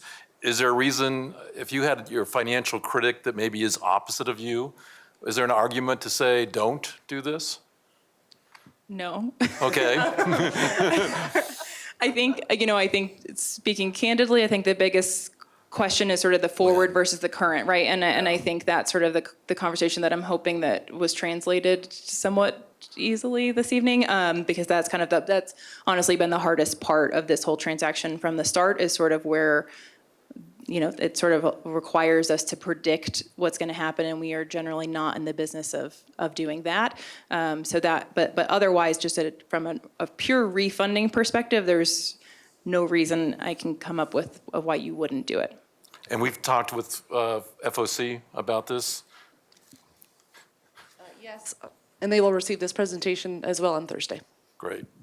And you've worked with FOC, and you know their temperament sometimes. So no surprises. We're not going to have somebody go, this is the worst idea.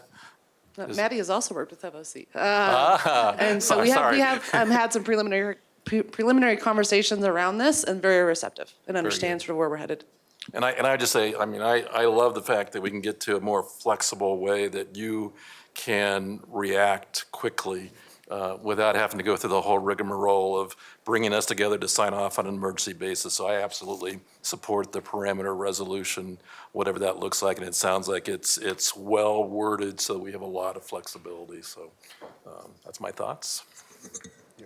One question about the forward delivery. So if we sign this resolution, and it sounds like everything's going to be ready in FOC recommendation by the 26th, and something should go crazy in the markets, we are not locked in by that resolution, and we can still go back to forward delivery at any moment's notice. Correct. Yes, So- and the parameters resolution, I should have said this, does not require the district to do anything. So you can approve the resolution and it can sit there and expire in a year, and we never did a transaction, and that's not a problem. Yeah, I just wanted to explicitly confirm that we're not going through a one-way door. Correct. Okay. Thank you, Director Meek. And this is more for Superintendent Kane. So this would be the kind of information we would put around saving taxpayers money in presentations we'd be doing to the community, correct? Yeah, and this might be something that might be a backup slide, for example. Any other questions before they move forward and talk about market? Director Weiniger? So is this saving taxpayers' money, or is it saving the school district money? I'm just trying to find the difference between. So it's kind of like tomato, but yes, the district is going to save money on annual debt service payments, which then would theoretically translate into the mill levy that's levied for debt service on taxpayers. I will say $500,000 a year, while it sounds like a lot to us, is not a lot in the aggregate of what you all levy for as a district. Right, your 1 mill generates about $8 million for you guys. So, $500,000 is obviously not going to make a huge dent in that mill levy, but yes, that would theoretically then be passed on to taxpayers.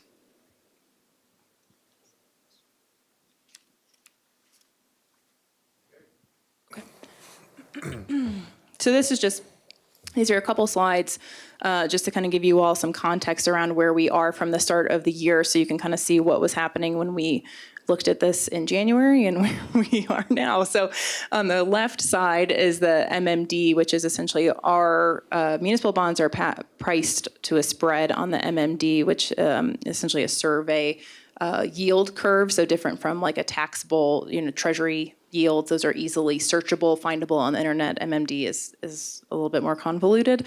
But that blue line at the bottom is from January 3rd. So that's where we were essentially the first trading day of 2022. And unfortunately, the purple line at the top is where we are right now. So rates have increased more so on the front end, which kind of makes sense for those of you that have kind of been following in the market with Fed movements and things like that. That's where that is mostly built into.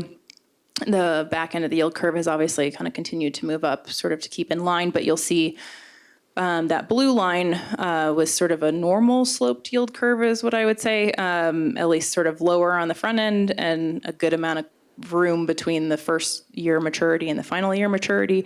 You'll see on the purple line, we're definitely flattening out. And on the right side, it gets a little hard to tell on the far right. Those are treasury yields, so taxable market. We actually had an inverted yield curve. So our 2-year treasury, which is the blue line, ended up higher than the green line, which is our 10-year treasury, which is not great. So yes. And so then moving on, I think to the next slide is just expectations for 2022. So this is, this really, we have probably some updated language from this from when we submitted it last week, because I think a week ago we would have said that the expectation was likely there was going to be 50 basis points of movement at the Fed meeting in May, potentially another 50 in June. The kind of market accepted standard right now is that there's probably going to be 50 at both. 50 for May is already priced in, and a lot of June is as well. When we kind of continue to see an increase in rates, the question is what will happen around inflation. We've had at least one major investment banking firm call for a potential recession in 2023, which obviously the Fed usually manages that by cutting rates. So, a little counterintuitive for what they're doing right now. But, I think to sort of go back to your question, Director Meek, about sort of timing is, we do expect rates to kind of continue to rise, particularly given what sort of the Fed is putting out there. And so, we're trying to sort of manage that around the forward delivery conversation versus just executing the refunding, in general sometime in 2022. And I think that the debt overview slides are there if you all have questions. I'm happy to just kind of briefly go over them, but that's all information that would be in sort of your budget books, audited financials, those things.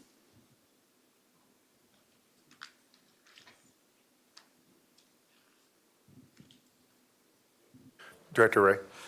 So I'm not sure if Director Meek asked this question this way, so I'm going to ask it maybe a little differently, and maybe Ms. Katasker or Superintendent Kane. I know that when we market a bond and MLO, we like the strategy to be able to say no tax increase, for instance, or minimal tax impact. But what I'm hearing you say that this does not make a difference to that. That regardless of what we do here, the tax impact for an MLO bond remains independent from what we do here. I just want to confirm that. Okay, thank you. Other questions from other directors? All right, thank you very much. Thank you.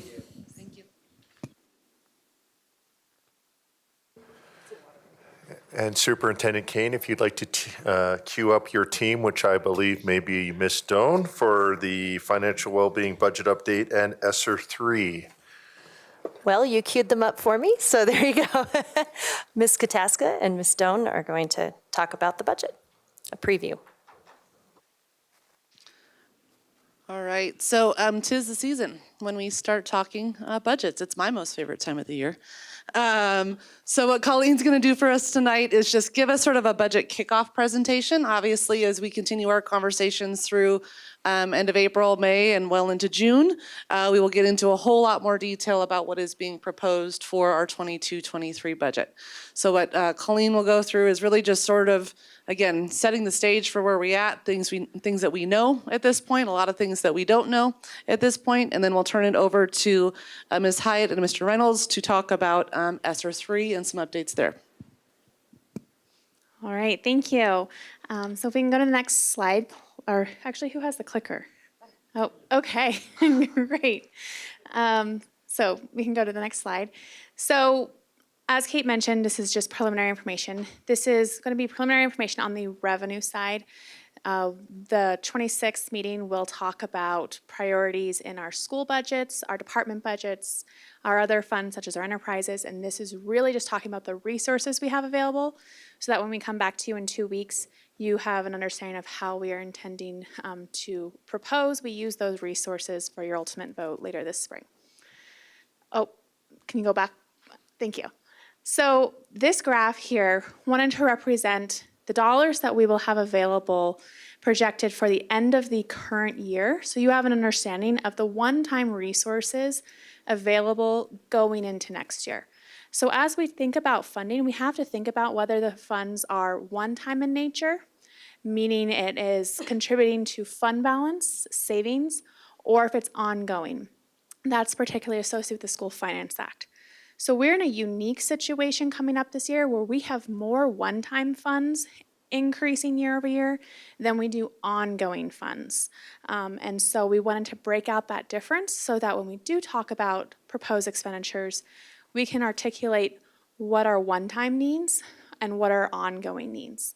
And so to walk you through this first, the bar graph builds from the most restricted fund balances to the least restrictive. So we have at the bottom in the kind of the blue and the orange are reserves that are set in policy. So TABOR is actually set in state law. We match our board reserve to that.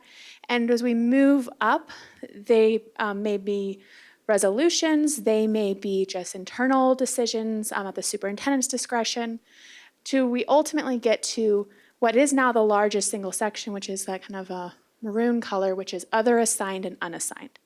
Those are dollars that are not appropriated, meaning that you all as the Board of Education have not authorized we can spend them in the current year. So they remain unspent and carry over into the future year naturally until they are sought to be appropriated by staff, recommended, and then voted on by the Board of Education. And so we are in a unique situation really since the beginning of COVID, where we have started to grow that fund balance. And I can say that there are a lot of different reasons leading up to why it has grown. The single biggest one is our vacancies. So as we aspire to fill our positions, and we know that we can't, and our labor shortage, if 85% of our budget is in compensation and we have somewhere upwards of in single position titles, 50 plus vacancies, that naturally results in salary savings that if we don't repurpose to something else, because we're still aspiring to fill those positions, they will contribute to fund balance. So in the current year, we are estimating that our fund balance will grow so that when we ended last year, we had a little over 60 million in the unassigned, and then that will grow to approximately 75 million in unassigned. This will be updated when we present third quarter to you in our May board meeting. This is very preliminary information, but wanted to show that to you so that you're aware of that increase there. That is very similar to the forecast that was presented in second quarter back in February. So this is anticipated. However, we have already made commitments in 22-23 without having a proposed budget yet, such as $24 million for a license compensation structure. So the far right column, the 22-23 preliminary forecast, represents the use of fund balance for some of those commitments because we know that they are in excess of new revenue and will require a drawdown of those reserves. And so what I'd like to have you take away from this slide is that before we talk about any new initiatives or new increases to our budgets in schools or departments, we are already anticipating that by the end of next year, 22-23, we'll be right back to where we were in 2021 before this large increase that's occurring in this school year. So yes, there's still a large amount above where we were in 18-19 and subsequently 19-20, but things like compensation are ongoing commitments, and so that will continue to draw down. Sorry, a little bit more on that slide. Go right back. So just the last thing to point out there, again, is that we will refresh that second to the right column in May so that if there is a change there, we can speak to that directly. So now we're talking about going into 22-23. As you know from your Understanding the School Finance Act, the two single largest drivers to our revenue are the per pupil revenue amount and the funded pupil count.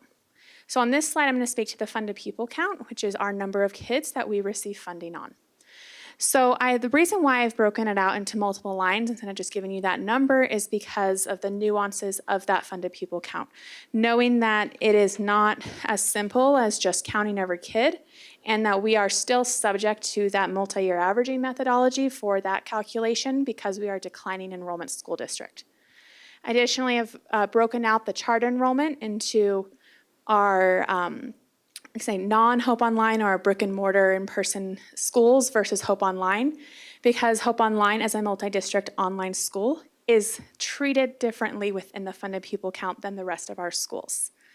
And so as you can see from here, if we look at what we projected for the current school year, the student counts that we were actually counted on as of October count 2021, and then what we are projecting for next year, we are seeing declines projection to projection across all categories that are in-person students.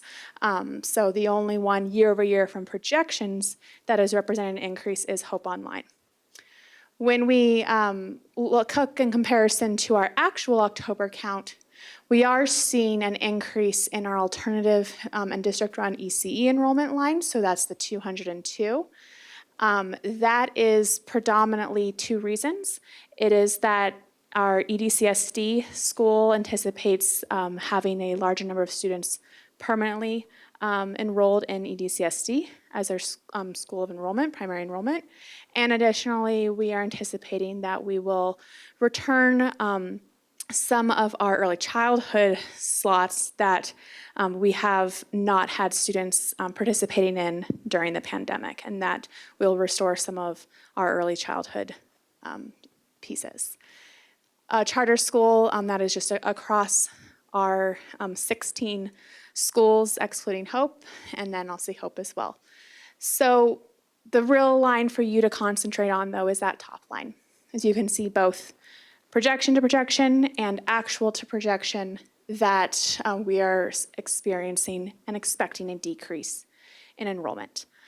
I'd also like to point out that these enrollment numbers are SBV numbers, so they are the numbers that are first put out for capacity purposes from our planning department and then modified by our executive directors of schools based upon principal input.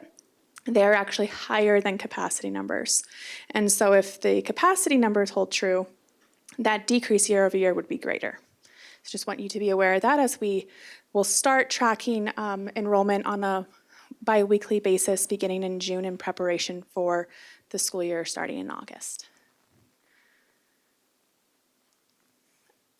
And so the other part, as I mentioned, is the per pupil revenue. So I don't have a slide specifically speaking to that, but our per pupil revenue forecast for next year is based upon the governor's initial request, which would result for Douglas County School District of a PPR of $9,110 per student.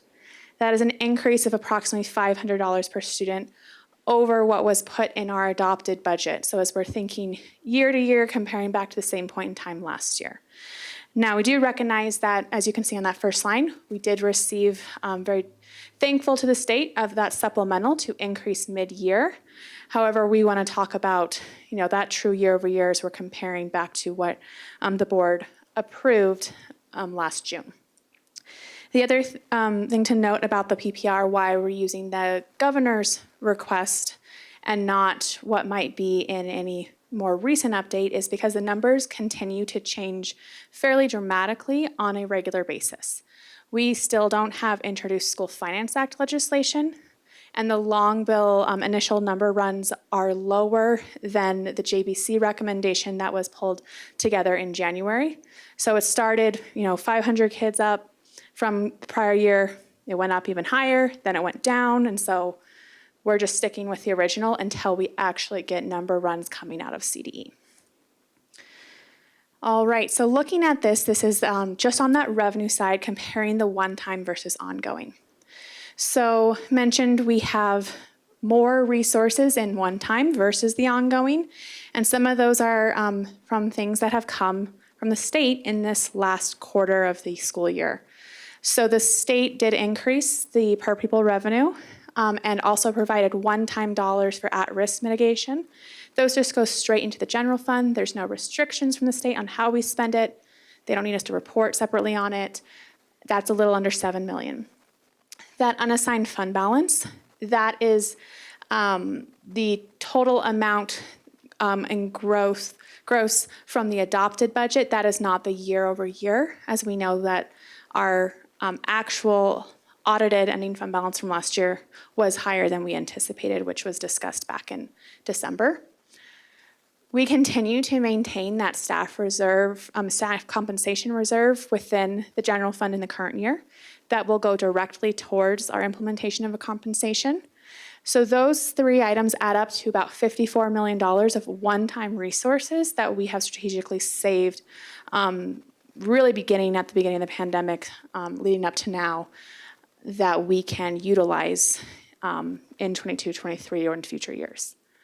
And then in the ongoing, that approximately $500 per student, the amount that would be retained for our district-run programming, so meaning all funded pupils less those in charter schools, adds up to $24 million. However, that's before you consider the fact that we are losing kids. So if I go back a slide, you have to essentially net out roughly 800 kids from that 1,039 and the 202 on the alternative. And that difference there is about $9 million. So you net those two together, gives you actually the amount of School Finance Act increase that we are currently modeling for our proposed budget. Additionally, because we do a 100% pass-through of our mill levy overrides to our charter schools, as the charter school enrollment grows and we have a fixed total mill amount, the amount that's retained for district-run operations is reduced. And so we anticipate reducing that roughly an additional $800,000 this upcoming year as that charter percentage of the total population continues to grow. And then finally, there is pending legislation, which I'll get into more on the next slide, related to special education state law changes that would greatly increase our funding there. However, I just want to caveat that these are my own numbers, as CDE hasn't provided any number runs yet. So this is just me interpreting the bill. So we'll see where that comes out when they actually provide number runs. So a little bit more on that legislation. Again, there's just a few weeks left of the session, but there's a long way to go. The first thing that I have on here is actually federal legislation that you should be aware of because it affects our nutrition services. So the Support Kids Not Red Tape School Nutrition Bill is before U.S. Congress, which would allow to continue to have waivers for the National School Lunch Program. So it doesn't necessarily mean that we would continue everything with the free meals that were afforded under current law. However, it would allow still for some flexibility because right now the way the law is written is we go right back to charging for meals, having the same restrictions on what we can serve and everything that was under regulation prior to the COVID-19 pandemic. However, I do want to point out that in addition to this, there is the Colorado Healthy Meals for All, which is before the Colorado legislature, which does have some support behind it, which would provide one-time funds for 22-23 school year only to continue to provide free meals. So it basically would push the changes to need to then charge the fees for student lunches out to the next school year. Because none of this is set yet, we are planning to present to you all a budget which does resume charging families for meals for the upcoming year. The next one, House Bill 22-1294, looks at special education services in charter schools. And what this would essentially allow would be for charter schools to create their own administrative unit for the management of special education services. The reason why I bring this to all of your attention is because that would have if a school chose to go down this route, it's not a requirement, but if a school chose to and were approved by CDE, it would have a significant impact upon how our special education department interacts with said charter school, as well as our revenue and pass-through of that related to special education funding and our purchase services model with our charter schools.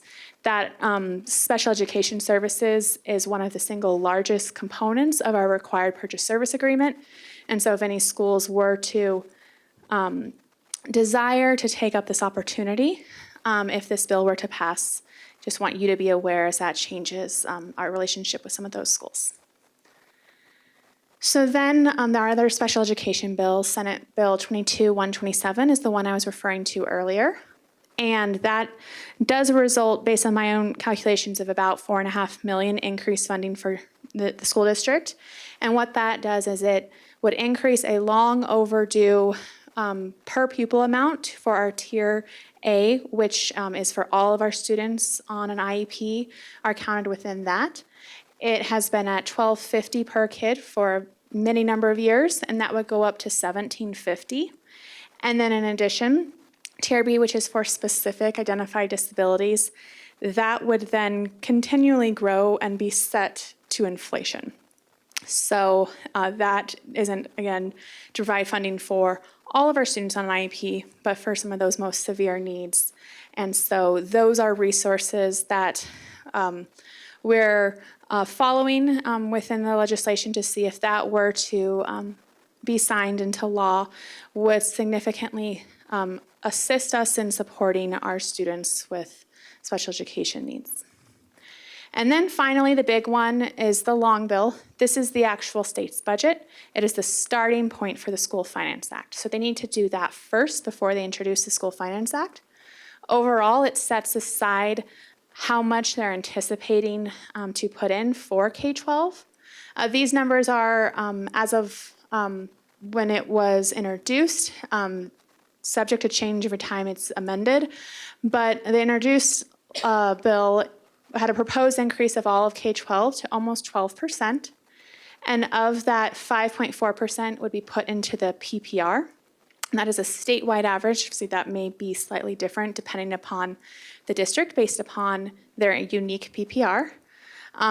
But you can see that that is a very substantial increase.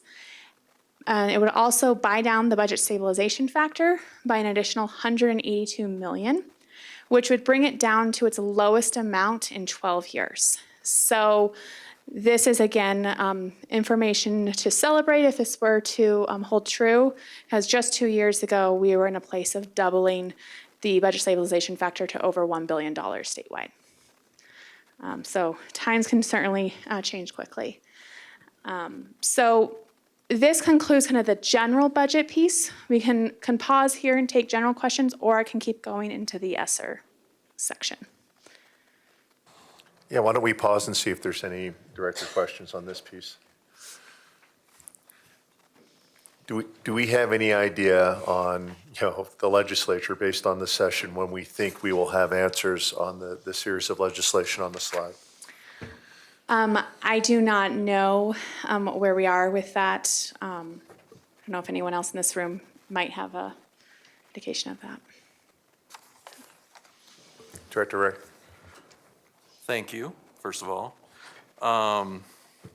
So I'm trying to reconcile this notion of how many unfilled positions we've had and how that's increased our fund balance.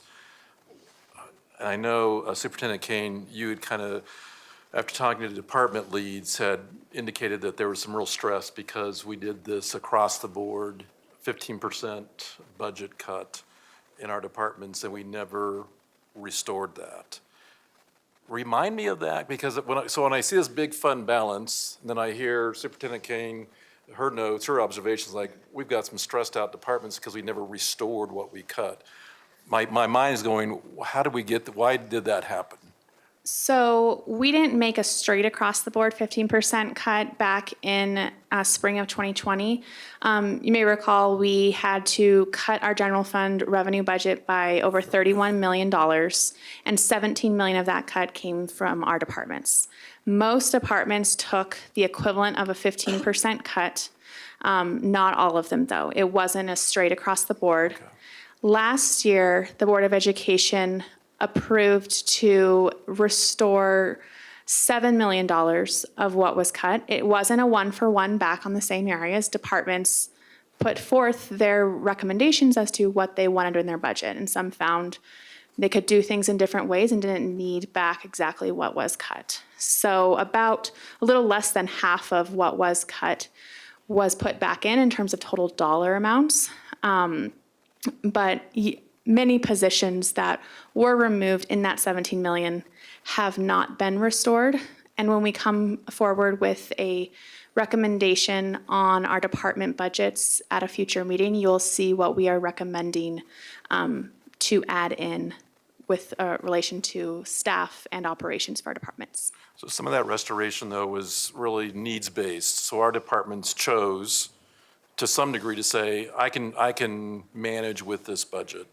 But now we're hearing, I think, from your listening conversations, is that maybe we need to pay attention to that because we've got some stressed out departments. Yeah, so I would say what Colleen said is accurate. It wasn't an entire across the board cut, but more the point I was making is just that it was painful and it continues to be painful because we're still incredibly lean in a lot of our departments. And they are certainly looking at, what do I need today versus what did I have, 3 years ago, and doing all those evaluations, and they're making their requests accordingly. And we've been working through those requests at the cabinet level to see what we feel like we might be able to restore. But I will say that the point I was making is that we have a lot of incredibly overworked people who are just, to include our finance staff, truly, that are just doing a lion's share of work. And so I'm keeping an eye on that. And then as to your question on the vacancy savings, and Ms. Stone can add to this, but, when we go through a year and we aren't able to fill transportation positions or other positions, we come to the end of the year with that budget capacity still there. And so it ends up being a variance that then gets added to the fund balance, essentially. Yeah, and I think there's a difference between unfilled because we don't have the labor pool versus us not filling because we're thinking we need to save funding for something else. So that's why I wanted to kind of right. And unfortunately, it doesn't always work out well. So is what I would add. There are many posted positions that across all schools and departments they've been aspiring to fill a year. With some of those vacancy savings, we have tried to utilize to put some of that back into our staff, whether it's additional pay for taking on increased responsibilities, increasing FTE above a 1.0 because you're working naturally more than 40 hours a week, adding substitutes. But those things are all less expensive than having another benefit eligible employee that you are paying. Sure. Yeah. Other director questions? Director Meek? Mine's more just a thank you. And I also appreciated hearing that history over the past 2 years, because we really were struggling with cutting $31 million 2 years ago and how hard that was on the system. And then hearing how the system a year ago made some really challenging decisions not to fully restore, right? And I did have a similar question with the unfilled vacancies, and that's more just a labor issue. Like, we're not able to find individuals. And so then that adds more stress to the system because people are working even harder. And then we're going to be using these one-time funds to reinvest into the a portion of that to help reinvest into the compensation system next year, which is really great. It's a great step forward. But thank you, and thanks for all the work to remind us of this 2-year wonderful journey that we've been on. And Superintendent Kane, maybe you can answer this for me. When we talk about some of the legislation proposed around special education and charters, do you have a sense for how many of our charters might take advantage of doing that? I guess the AU to provide special, because right now with our purchase services, basically our charters pay the district back to help us program for students with significant needs. So I'm just curious if you have a sense for whether charters are looking at that as a possibility or not. So you're correct, Director Ray. Today, our significant special needs costs are 25% approximately of that is covered by our charter schools, since they serve 25% of our students. And just going back to the why, the reason that a lot of our charters don't serve students with significant special needs is that we hold the liability for that. So what they do is contribute to those students' education by paying financially to the school district, but we hold the liability. This administrative unit change would allow an individual charter school to hold the full liability. Therefore, as Ms. Stone pointed out, they would stop paying into our significant special needs bucket, but they would be on the hook for anything and everything. And as a small charter school that doesn't, as a district, we have the economy of scale. As a tiny charter school, one unfortunate situation could wipe them out, right? So that I know that we've had those discussions with the charter schools. I couldn't speak to the reaction, but my recommendation, if asked, is that I'm not sure it's in this particular piece of legislation. While it is in the interest of a lot of charter schools in the state, I'm not sure it's in the best interest of either our district or our charter schools because of kind of the piece that has. But the other piece of that legislation that isn't related to finances, which is why Ms. Stone didn't mention it, is the charter schools would legally be allowed to give students with special needs an extra weight in their lottery should they want to take on more mild moderate students, for example. And do we know, in terms of, I don't know if there's even a way to formalize this, but we're excited to see that the state would pay more for a student who has special needs, maybe an increase of $500. Do we know what is unfunded for a typical student with special needs? What percentage is unfunded for those students? The majority is unfunded. So if we think about, we get about $20 million a year in state funding, and in a normal year, about $10 million in federal funding for SPED. So take ESSER and all that out of this equation. Our total costs are upwards of $100 million. Wow. So you can see that with that $30 million of revenue subtracted out, the vast majority is unfunded.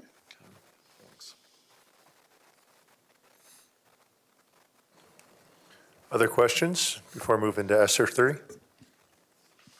Okay, Ms. Stone, go ahead. Thank you. All right, so I'm just going to do the financial side of ESSER 3 and then hand it over to Danelle and Matt to talk about the programming side. So the school accountability committees were asked to complete a questionnaire on priorities of spending ESSER funds. This is just ESSER 3. We have multiple different sources of federal funding related to the COVID-19 pandemic. This is the one that requires the public input, which is why we are focused on this today. And as you can see from this, the two top priorities were supplemental mental health supports and targeted tutoring student support. And so we're focusing our use of our dollars in these areas.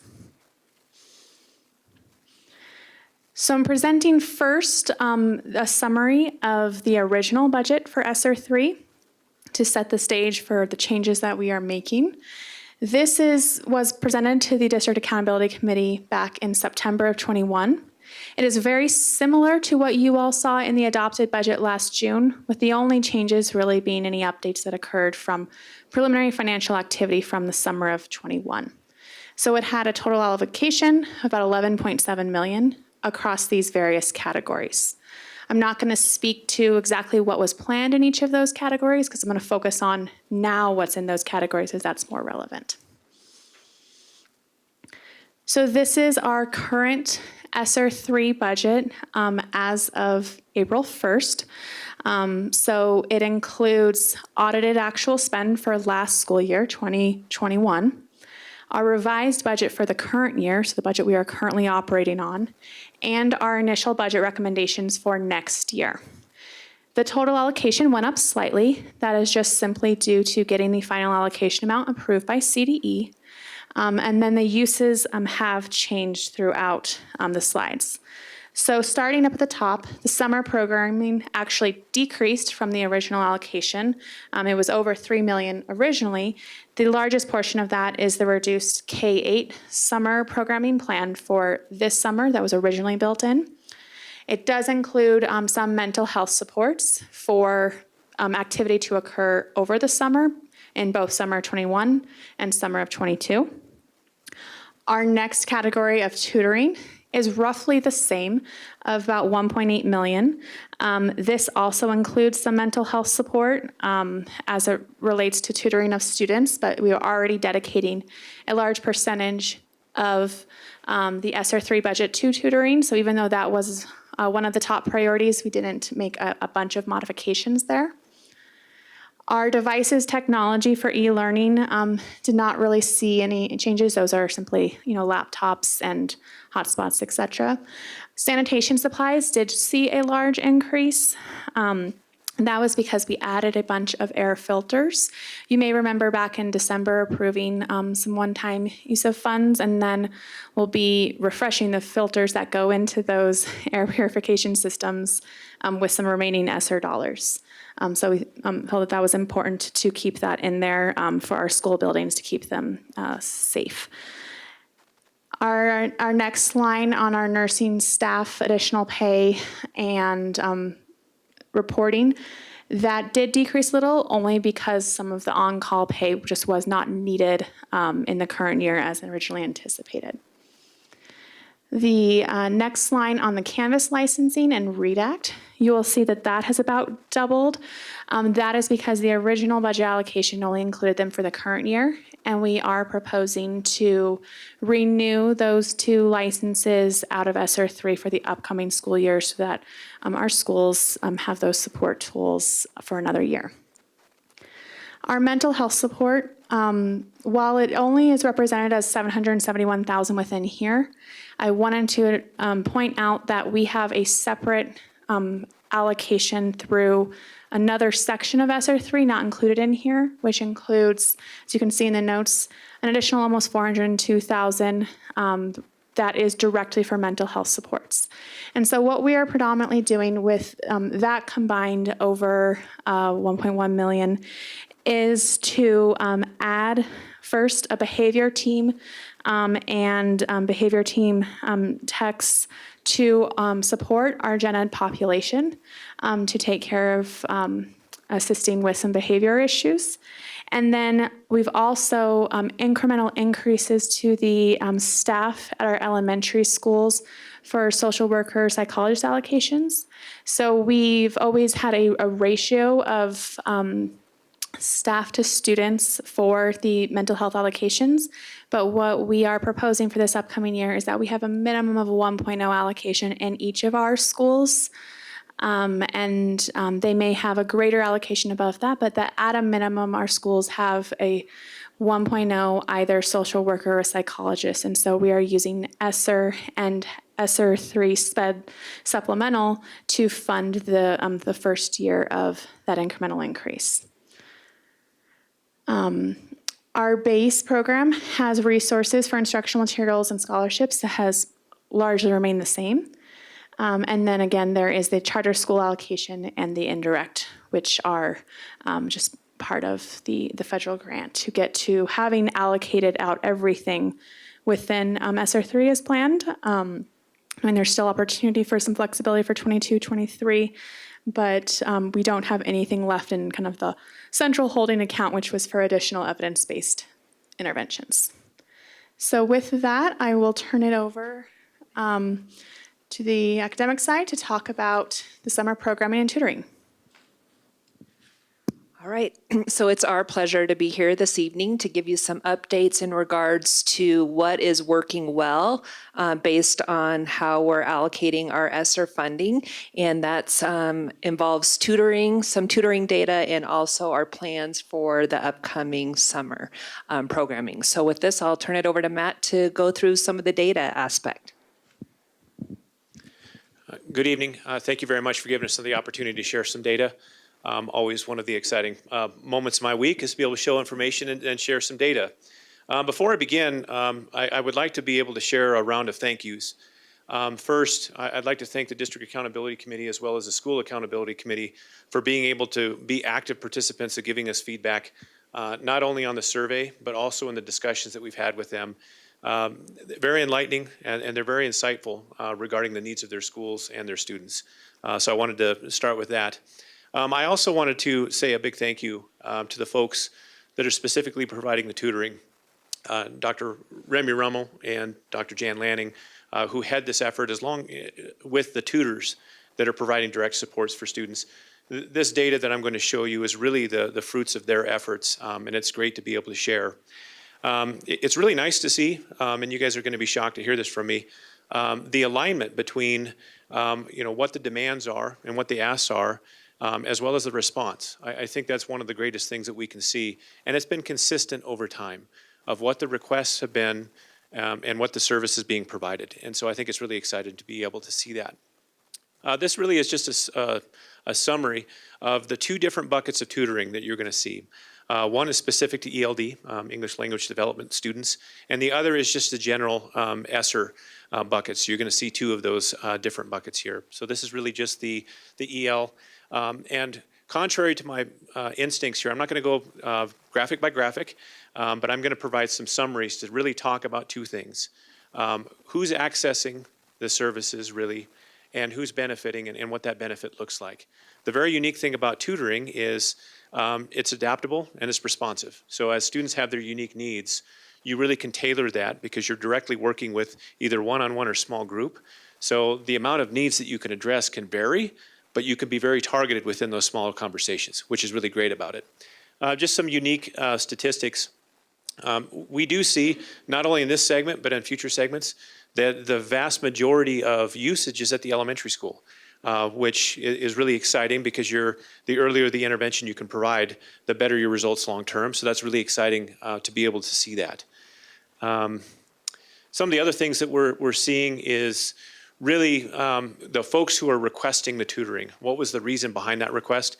That's something that's a unique thing for us to be able to look at to see, well, why are people really accessing the tutoring and what seems to be the reason? So you can see some of the top reasons. Academic support is certainly number one. And you'll see that same pattern with the next one, that the academics seems to be the focus. However, I will say that as you're engaging with students, especially in a one-on-one or a small group setting, because you're building that relationships, we do see an impact on social emotional well-being and engagement. And you'll see that data come through as well. And so the bar graphs that you see off to the side are some of those other additional things that you do see as they interact with students. At the bottom, you get to see some of the the feedback that we get. The numbers, there's a data point that leads to a student, so every data point leads to a student, but it's also great just to hear the wonderful narratives from the students and the parents who are receiving the tutoring to reaffirm the great work that our tutoring staff are doing. This is the other group of tutoring. This is the ESSER group. That's not as limited as the other one because it's not specifically for students who fit in a specific category. This is just a broad base request for tutoring. And again, you can see that the two things here is academic supports are the #1 request, and elementary are the target audience that's most requesting that support, which is great. A few things about the demographic information. I'm always curious about who's accessing this and who's asking for it and who's getting the service. It's really nice to see that disaggregation across to see where there might be patterns. The nice thing to see about these patterns is it's very similar to our overall demographics, which is exciting because it's equal access and equal opportunity, which is really great. I think I went too fast. Academic outcomes. Again, this is really a broad category because it could depend on the student, on what their requests are for what's being worked on. And really what we're looking at here is we're looking at 2 separate years, 2021 on the left, the 21-22 on the right, as of the date that this data was pulled. You're seeing a similar pattern here where improvement is being noticed, which is great. Depending on what is being asked for, you're seeing that consistency from year to year, which is really reaffirming the request to have more of it because you're seeing that constant improvement. These are the social emotional outcomes. Again, this could vary widely based on the student who's involved. But again, you're seeing that where there is an identified need, and not all situations that request tutoring are looking at social emotional outcomes. That's why you see that NA. But where you do see that, you see that increase of either some or significant improvement, which is always a very, very positive thing for us to see. And overall engagement. It's a #1 question that we've gotten in the last couple of years. I remember coming back to you folks as soon as the pandemic hit in 2020, which is the #1 concern is how do we continue to engage our students? And so that's something that we've been looking at specifically like this data set to see, are we getting this continual engagement among folks who are participating? And it's nice to see that you have that same consistent pattern between 2021 and 21-22 across our categories, which is really great to see. And with that, I'm going to turn it back over to Danelle. So I'd just like to emphasize a couple things that Mr. Reynolds said. We are so incredibly grateful for our tutors in our system. We have over 200 tutors that are working to support the individual needs of our students, and they are doing an exceptional job supporting each and every student. And so if there is ever an opportunity for us to recognize and highlight our tutors who have been involved with our students, we want to take that opportunity. So I just want to emphasize that with all of you this evening. Also, we have what we call in our system an academic recovery team. And so it is a team of cross-departmental representatives that come together. We come together typically on a quarterly basis. Right now, we're coming together more regularly as we look at not only kind of current state with some of our data, but what are the needs of our system and the needs of our students. And so what I'm gonna highlight right now is kind of our summer programming plans, but this has been a topic of discussion since the very beginning of this school year as we took the opportunity to reflect on what worked last summer and what were some of the things that we identified as challenges. So we've engaged in a lot of collaborative conversations that have involved not only the leaders that have been supporting students through this process, but also with our building level leaders. It's been a process this year. So based on a variety of sources of feedback, as Matt said, with our SAC and DAC survey results, our student advisory group provided provided us some feedback early this second semester, as well as our building level leaders, when it comes to the summer programming aspect of what we're providing our students moving forward,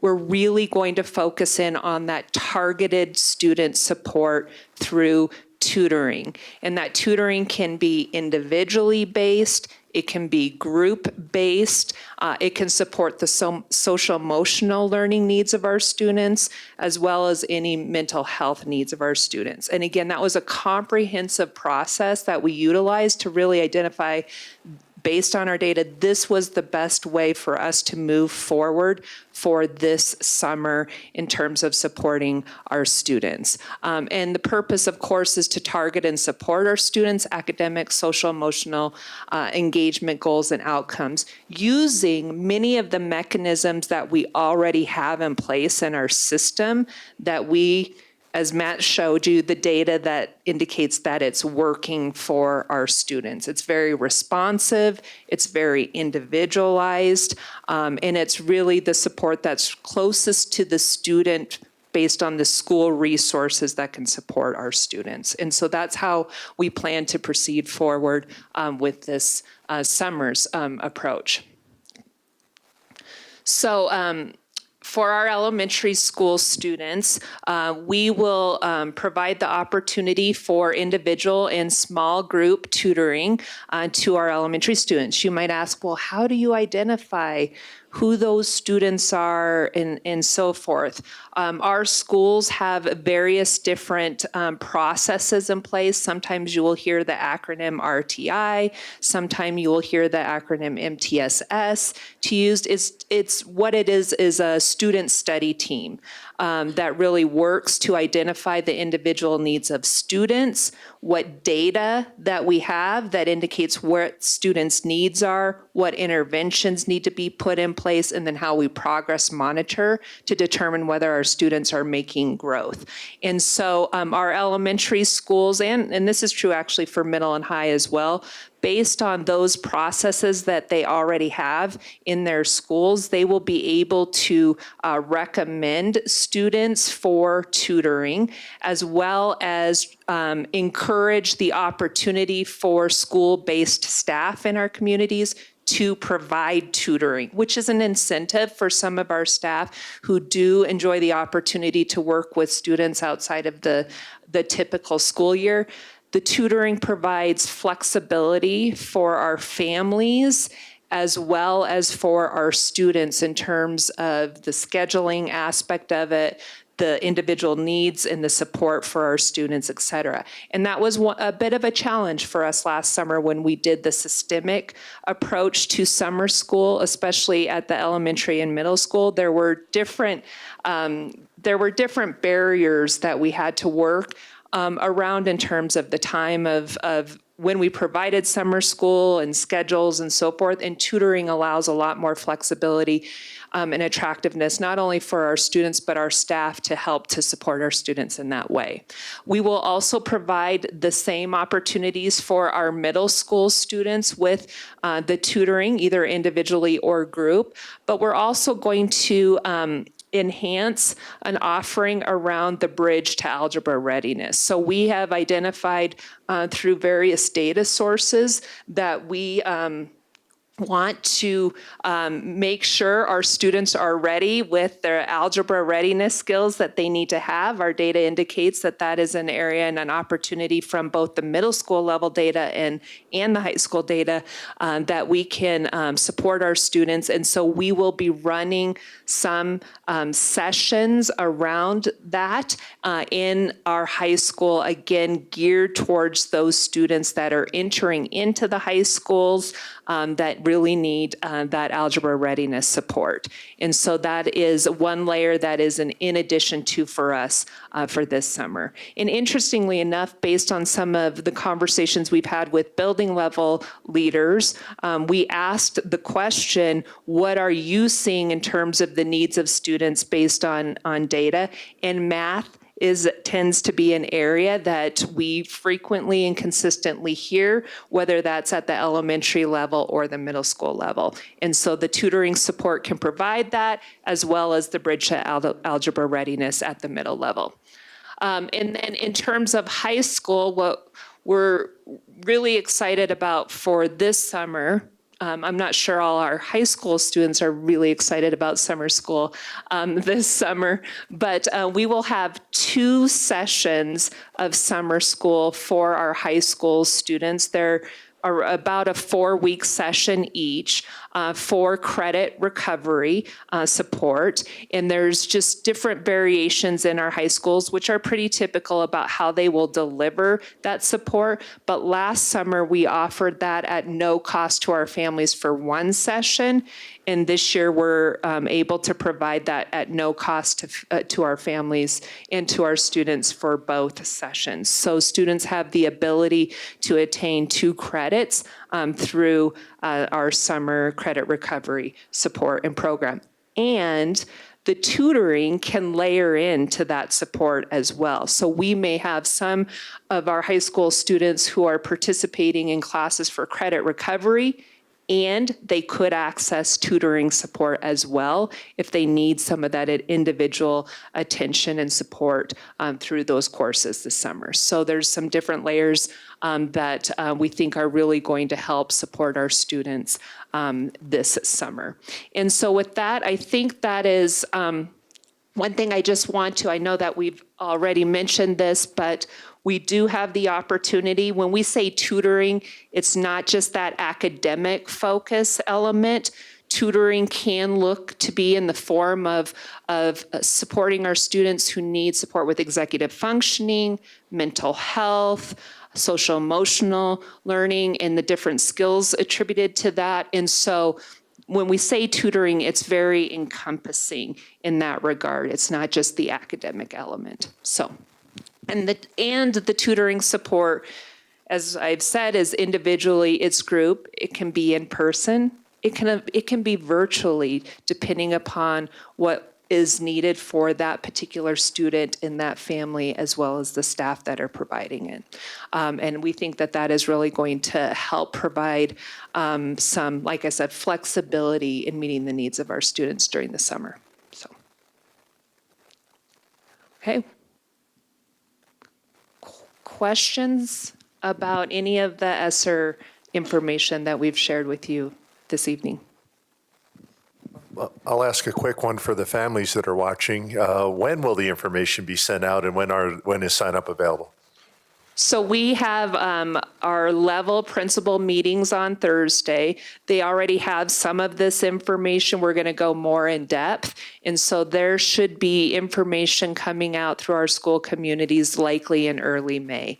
Also, we are in assessment season in the district, as you all know, and end of the year assessments are going to be really critical and informative in terms of really identifying where students are by the end of the year. We will give our schools an opportunity to engage in that data. We have plans and intentions to help to support them in those data conversations in early May. So May is kind of our target time frame in regards to communication once we have that full body of data available to be able to analyze the needs of our students. Thank you, Director Meek. Yeah, that was one of my questions. So should families look to their local school for the information then? And that's the best way for them to hear that. Yeah. So I wanted to thank the DAC as well. Thank you, Mr. Reynolds, for pointing that out. They are very engaged and have provided great input all along the way. So huge thank you to them, and thank you for recognizing them. I'm kind of curious, were we able to meet the demand for everyone that requested tutoring over those 2 summers that we saw? That was just a question. Yes, based on the data that we have, and Dr. Jan Lanning, she is just phenomenal at collecting the data, analyzing the data, giving us semester reports on the data, but we were able to support the needs and the requests for tutoring. What we've seen in terms of those requests, so those numbers continue to grow, and that's I think that's a good thing because we have our families are accessing the resources. Yeah, that's great to hear. And I'm also wondering, the data that we saw up there for the assessments, the metrics, who took those assessments? And it was on rating the, let's see, it was academics, social emotional, and overall engagement. And I'm just wondering how that's measured and what goes into that. So our tutors are required to set individual goals and targets based on the individual needs of students. And then they are required to log the performance of students over a period of time via we have a Google Sheet process, so our tutors give us that data in regards to our student performance. And then that data is collected and then, of course, shown in the display. But that log of data, it's a requirement to be a tutor to be able to have a data mechanism and to report that before our tutors are able to get paid for the time that they provide for students. And I think just one last quick question. I think I've seen districts be kind of creative in how they talk about the sessions, especially for high school students over the summer, not calling it tutoring per se, but maybe extended learning or workshops or different things like that. So I was just throwing that idea out there in case that's something that's helpful as we start thinking through how to market them or, attract students for those various programs. But sometimes how we, market it is helpful as well for getting folks to sign up. But thank you so much for all the work on this. Other questions from other directors? Director Ray. Well, first of all, a huge celebration. I think, over 1,500 students were supported because of this program. We look for those silver linings, I think, sometimes with COVID. And I think this is a silver lining, quite honestly, that these students may have fallen through the cracks had we not had to put some kind of support system in for those students that needed it. I'm wondering, so just want to, again, echo your celebration of our 200 tutors. Absolutely. Hopefully, if they're tuned into this, they hear lots of accolades. What I'm wondering, I guess a couple things. One is, do we monitor how these students do after they've left the summer program? The learning gains they made, do we see if those are sustained through the school year, the upcoming school year? Wonderful question. That's part of our work going into this summer. So we've had a response from last year to see both the previous model of having that center-based school program. Now we're on our second round of tutoring. So we're going to engage in that conversation with one of our research partners to really dive into that and look specifically from a research standpoint to be able to dive into it further to that level of granularity to really see the long-term effect. And really, I think it's a nationwide question, is what's the impact not only of what supports we provide through ESSER, but the overall impact of COVID. It's going to be a conversation that us on the data side and the research side are going to be reveling in for many, many years. That's great. That's great. And I think you're rubbing off on me with liking data, Mr. Reynolds, but I also was pleased when I looked at that ethnicity breakdown that really mirrors our district ethnicity breakdown. When you look at our ethnic groups that chose or were referred, it really mirrors what we would see district-wide, which I think that's exciting to me to see, that we don't have a preference for any one group of students in terms of providing that support. So just wanted to throw that out. Director Week, we kind of teased about students not liking to do summer school. And I'm wondering, when I talk to students, a student advisor group about this, one of the things that they say is, why do we wait till summer to provide tutoring or support? Why can't we have that during the school year, that support structure in place for them? So I'm just wondering if there's been any thought about that, about how do we, not only do we sustain the gains they've made in the summer, but somehow we have this support structure year-round as opposed to just the summer. So the data that you're seeing on the tutoring side is actually the running data up to February. So this is Okay, continuing okay. on through the year, which is wonderful. I mean, that's Okay. one of the things we want to take advantage of is the tutoring that we have available. And the exciting thing is we do have some retired teachers coming back and providing this tutoring so we can engage them as well. But we have that going throughout the year, so it's not just a summer offering. Good, good. And then one question for Ms. Kataska in terms of financial policies. I'm wondering, I know at one time we had some obstacles with some policies that we had written about, for instance, teachers not being able to tutor students that are in their class. Or we had policies about if you wanted to be a tutor, then you had to pay a facility cost or have the liability insurance to come in. Is that something that we need to look at to help make this program even more rich so that we're not putting an obstacle in the way of someone that may want to do some tutoring after school or during the summer? So my understanding is that tutors are not required to pay any facility use fees if they are using a space after school. We have also standardized the hourly rate that our tutors are receiving, so to incentivize there. In terms of the requirements that you're not tutoring your own students, that is still in place, is my understanding, and I'm looking to Danelle or Matt, or maybe behind my head to Amanda in the back. But my understanding is that that requirement still is in place.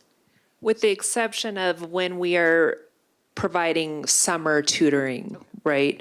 Because then our students aren't necessarily assigned to a particular teacher during that period of time. So we will have the opportunity to be able to support our staff with the individual partnerships with students. So that, to me, I believe that is an exception.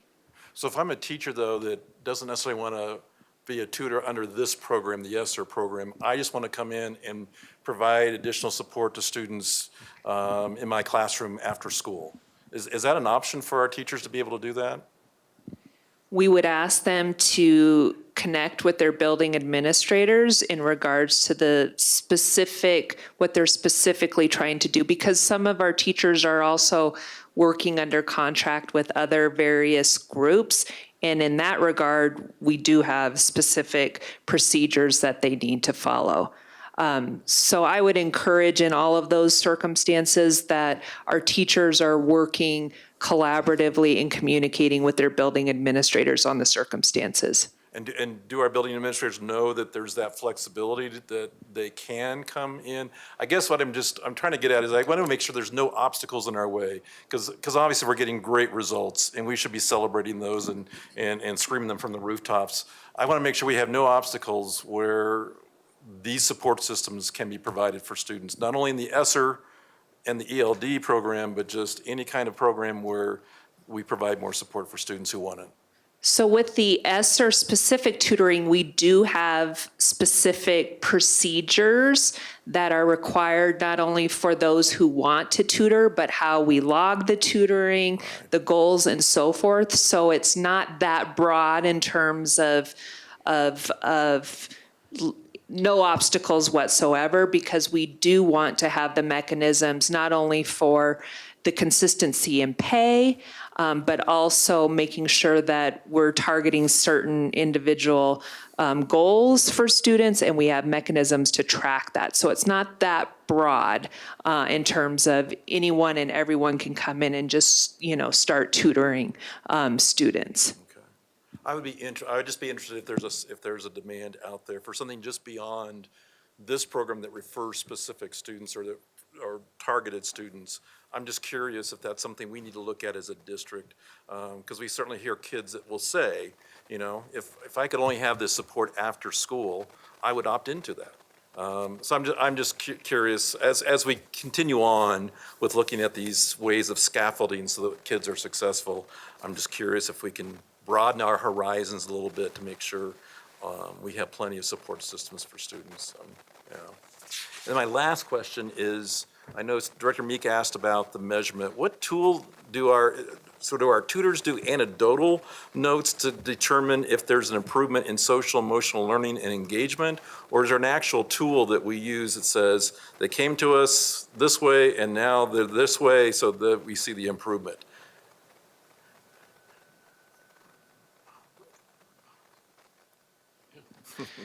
So there is no, in this case, there is no universal tool.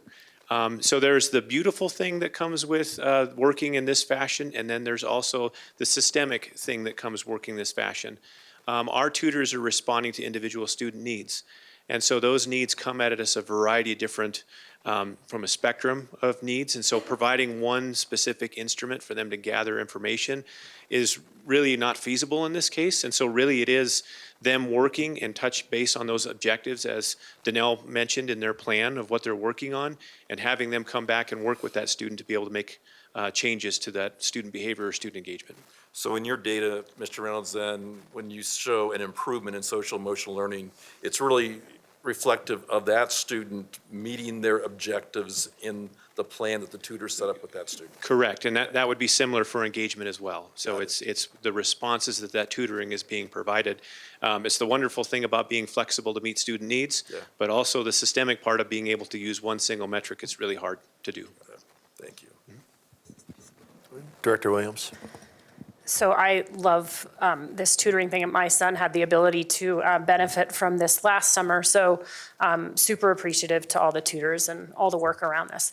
Just a quick question, because it says all elementary students and all middle school and all high school will have the ability to get tutoring if they want it. Is that correct?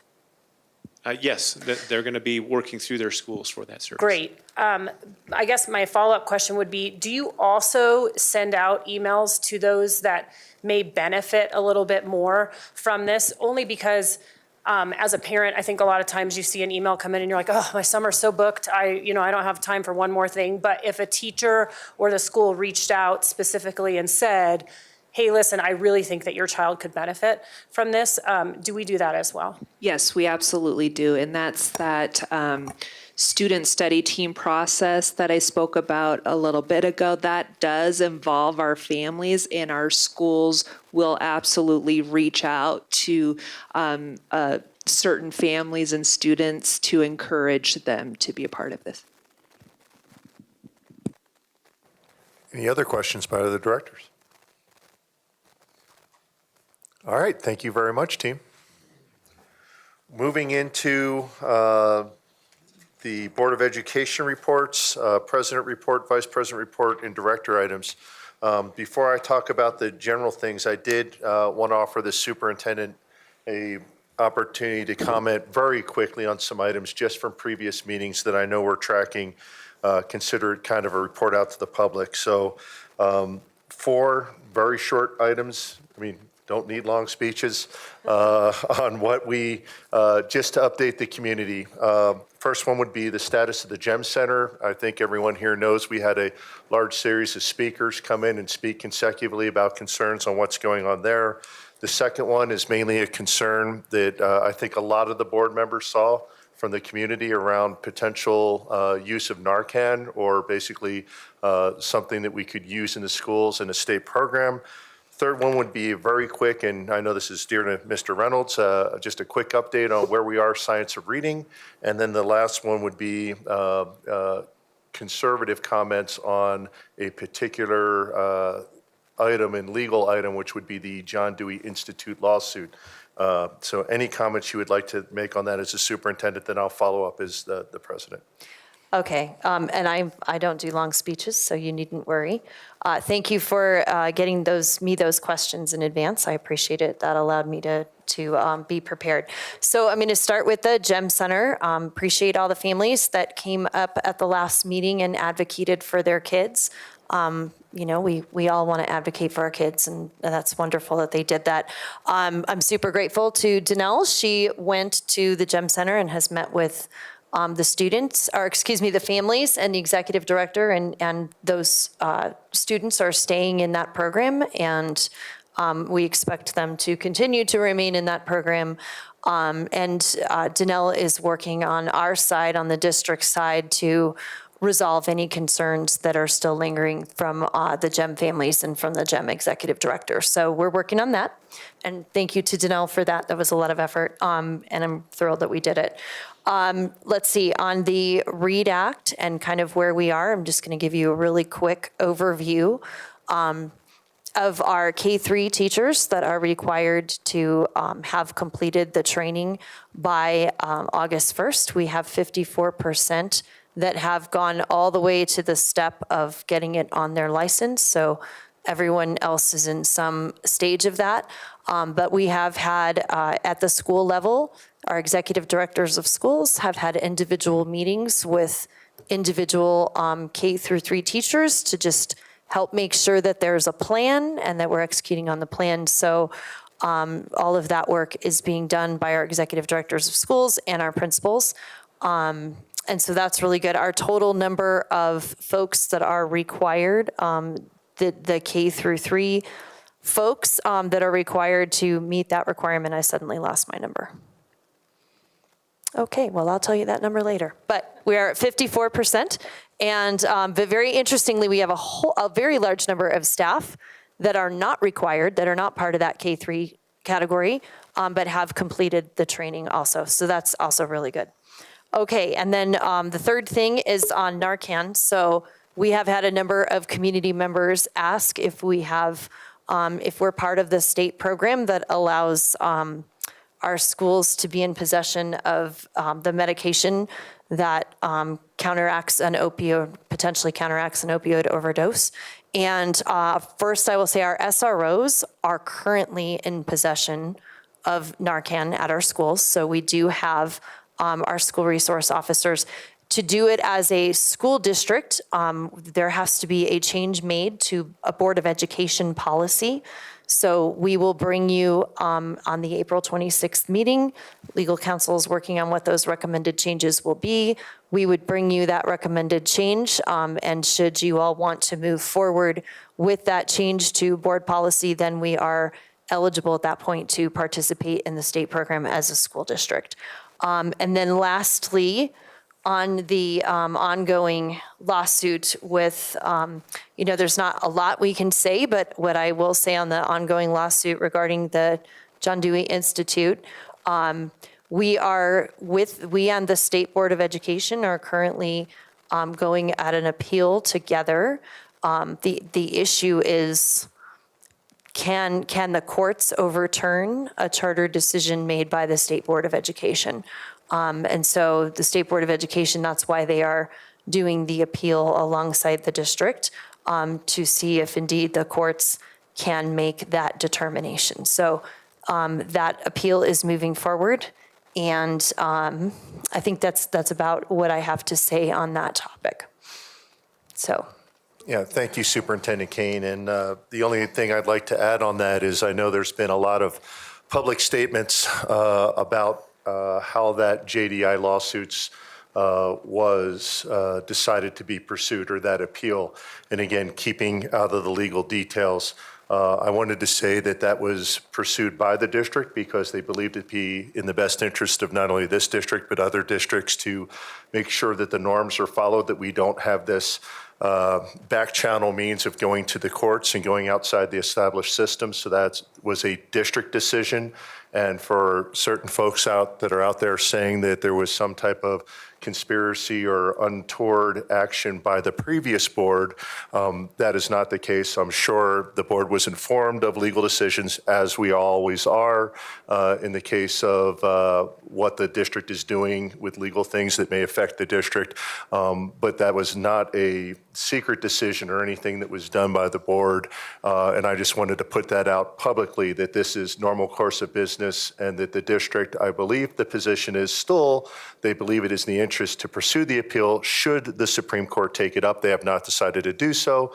And that the last thing in this matter is, my understanding also is that regardless of the outcome of that appeal, it will have no effect on the charter status for that institute. Like any other charter, they would have to come, submit a package, go through the process here, and then seek new approval from the board. So I just wanted to put that out because it seems that there's been a lot of misinformation around that subject. So just wanted to get that out there. And those were a couple of the issues that have been lingering in the district that I thought the public should get an update on.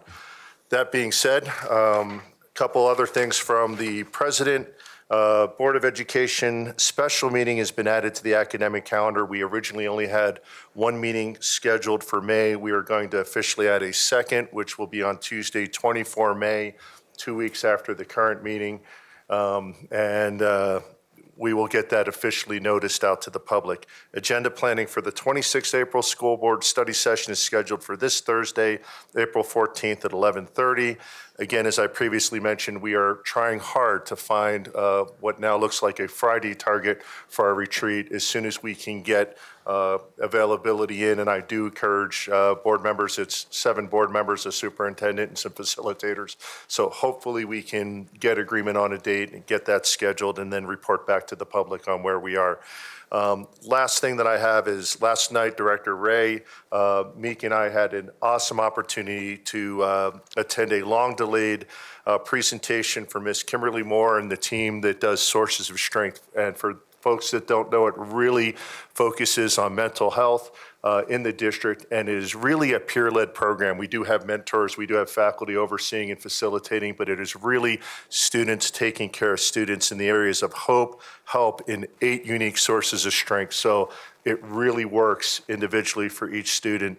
And if you have not looked into it in the district, I suggest you look up Sources of Strength. It is about building positive capacity. It is about building resilience in our population. And Mr. Reynolds would also love this. It is very evidence-based, and it has shown in its short time in the district to do incredible things to get our students ready for whatever is next. So can't put a strong enough plug in for that program, and please look it up. With that, Vice President Williams. Sorry, I'll talk about MBEC. I know that Superintendent Kane and Ms. Rader actually already spoke and covered most all of it. I would just say that I think they are doing a phenomenal job, and especially the last couple meetings have really progressed forward. They're still waiting for feedback from the SACs and the PTOs, kind of give them a little bit of direction and ideas around what concerns they would have around a potential MLO and bond and those sorts of questions. So I think that they're going to have a lot of that, and they're going to be presenting to us on the 26th. So that will be exciting to kind of hear where they are with everything. So that's it. At this point, I'll open up to any other directors for comments on liaison reports. We'll just go down the line. Director Meek. Sure. I'll say the social Sources of Strength event last night was phenomenal. So I have my bracelet, have extra bracelets if anyone needs a bracelet. It was a really inspirational time to listen to not only building leaders and counselors talk about the program, but having students stand up and talk about the program. A very impressive 8th grader has a future in front of her with public speaking. So it was phenomenal. The Long Range Planning Committee met last week on April 6th, and we had a great update on new construction, the typical school capacity and boundary updates. There was a request from MBEC to have LRPC rate priorities on various bond package amounts. And so the committee spent a lot of time talking about that and realized that they needed even more time. So they're still working on that request. We had an update on the CART process, which is underway with 3 charter applicants. And we had an update on the Thunder Ridge feeder area, short-term and middle-term solutions. So it was a very busy meeting, as always, with the Long Range Planning Committee. And then the DAC met last on March 24th.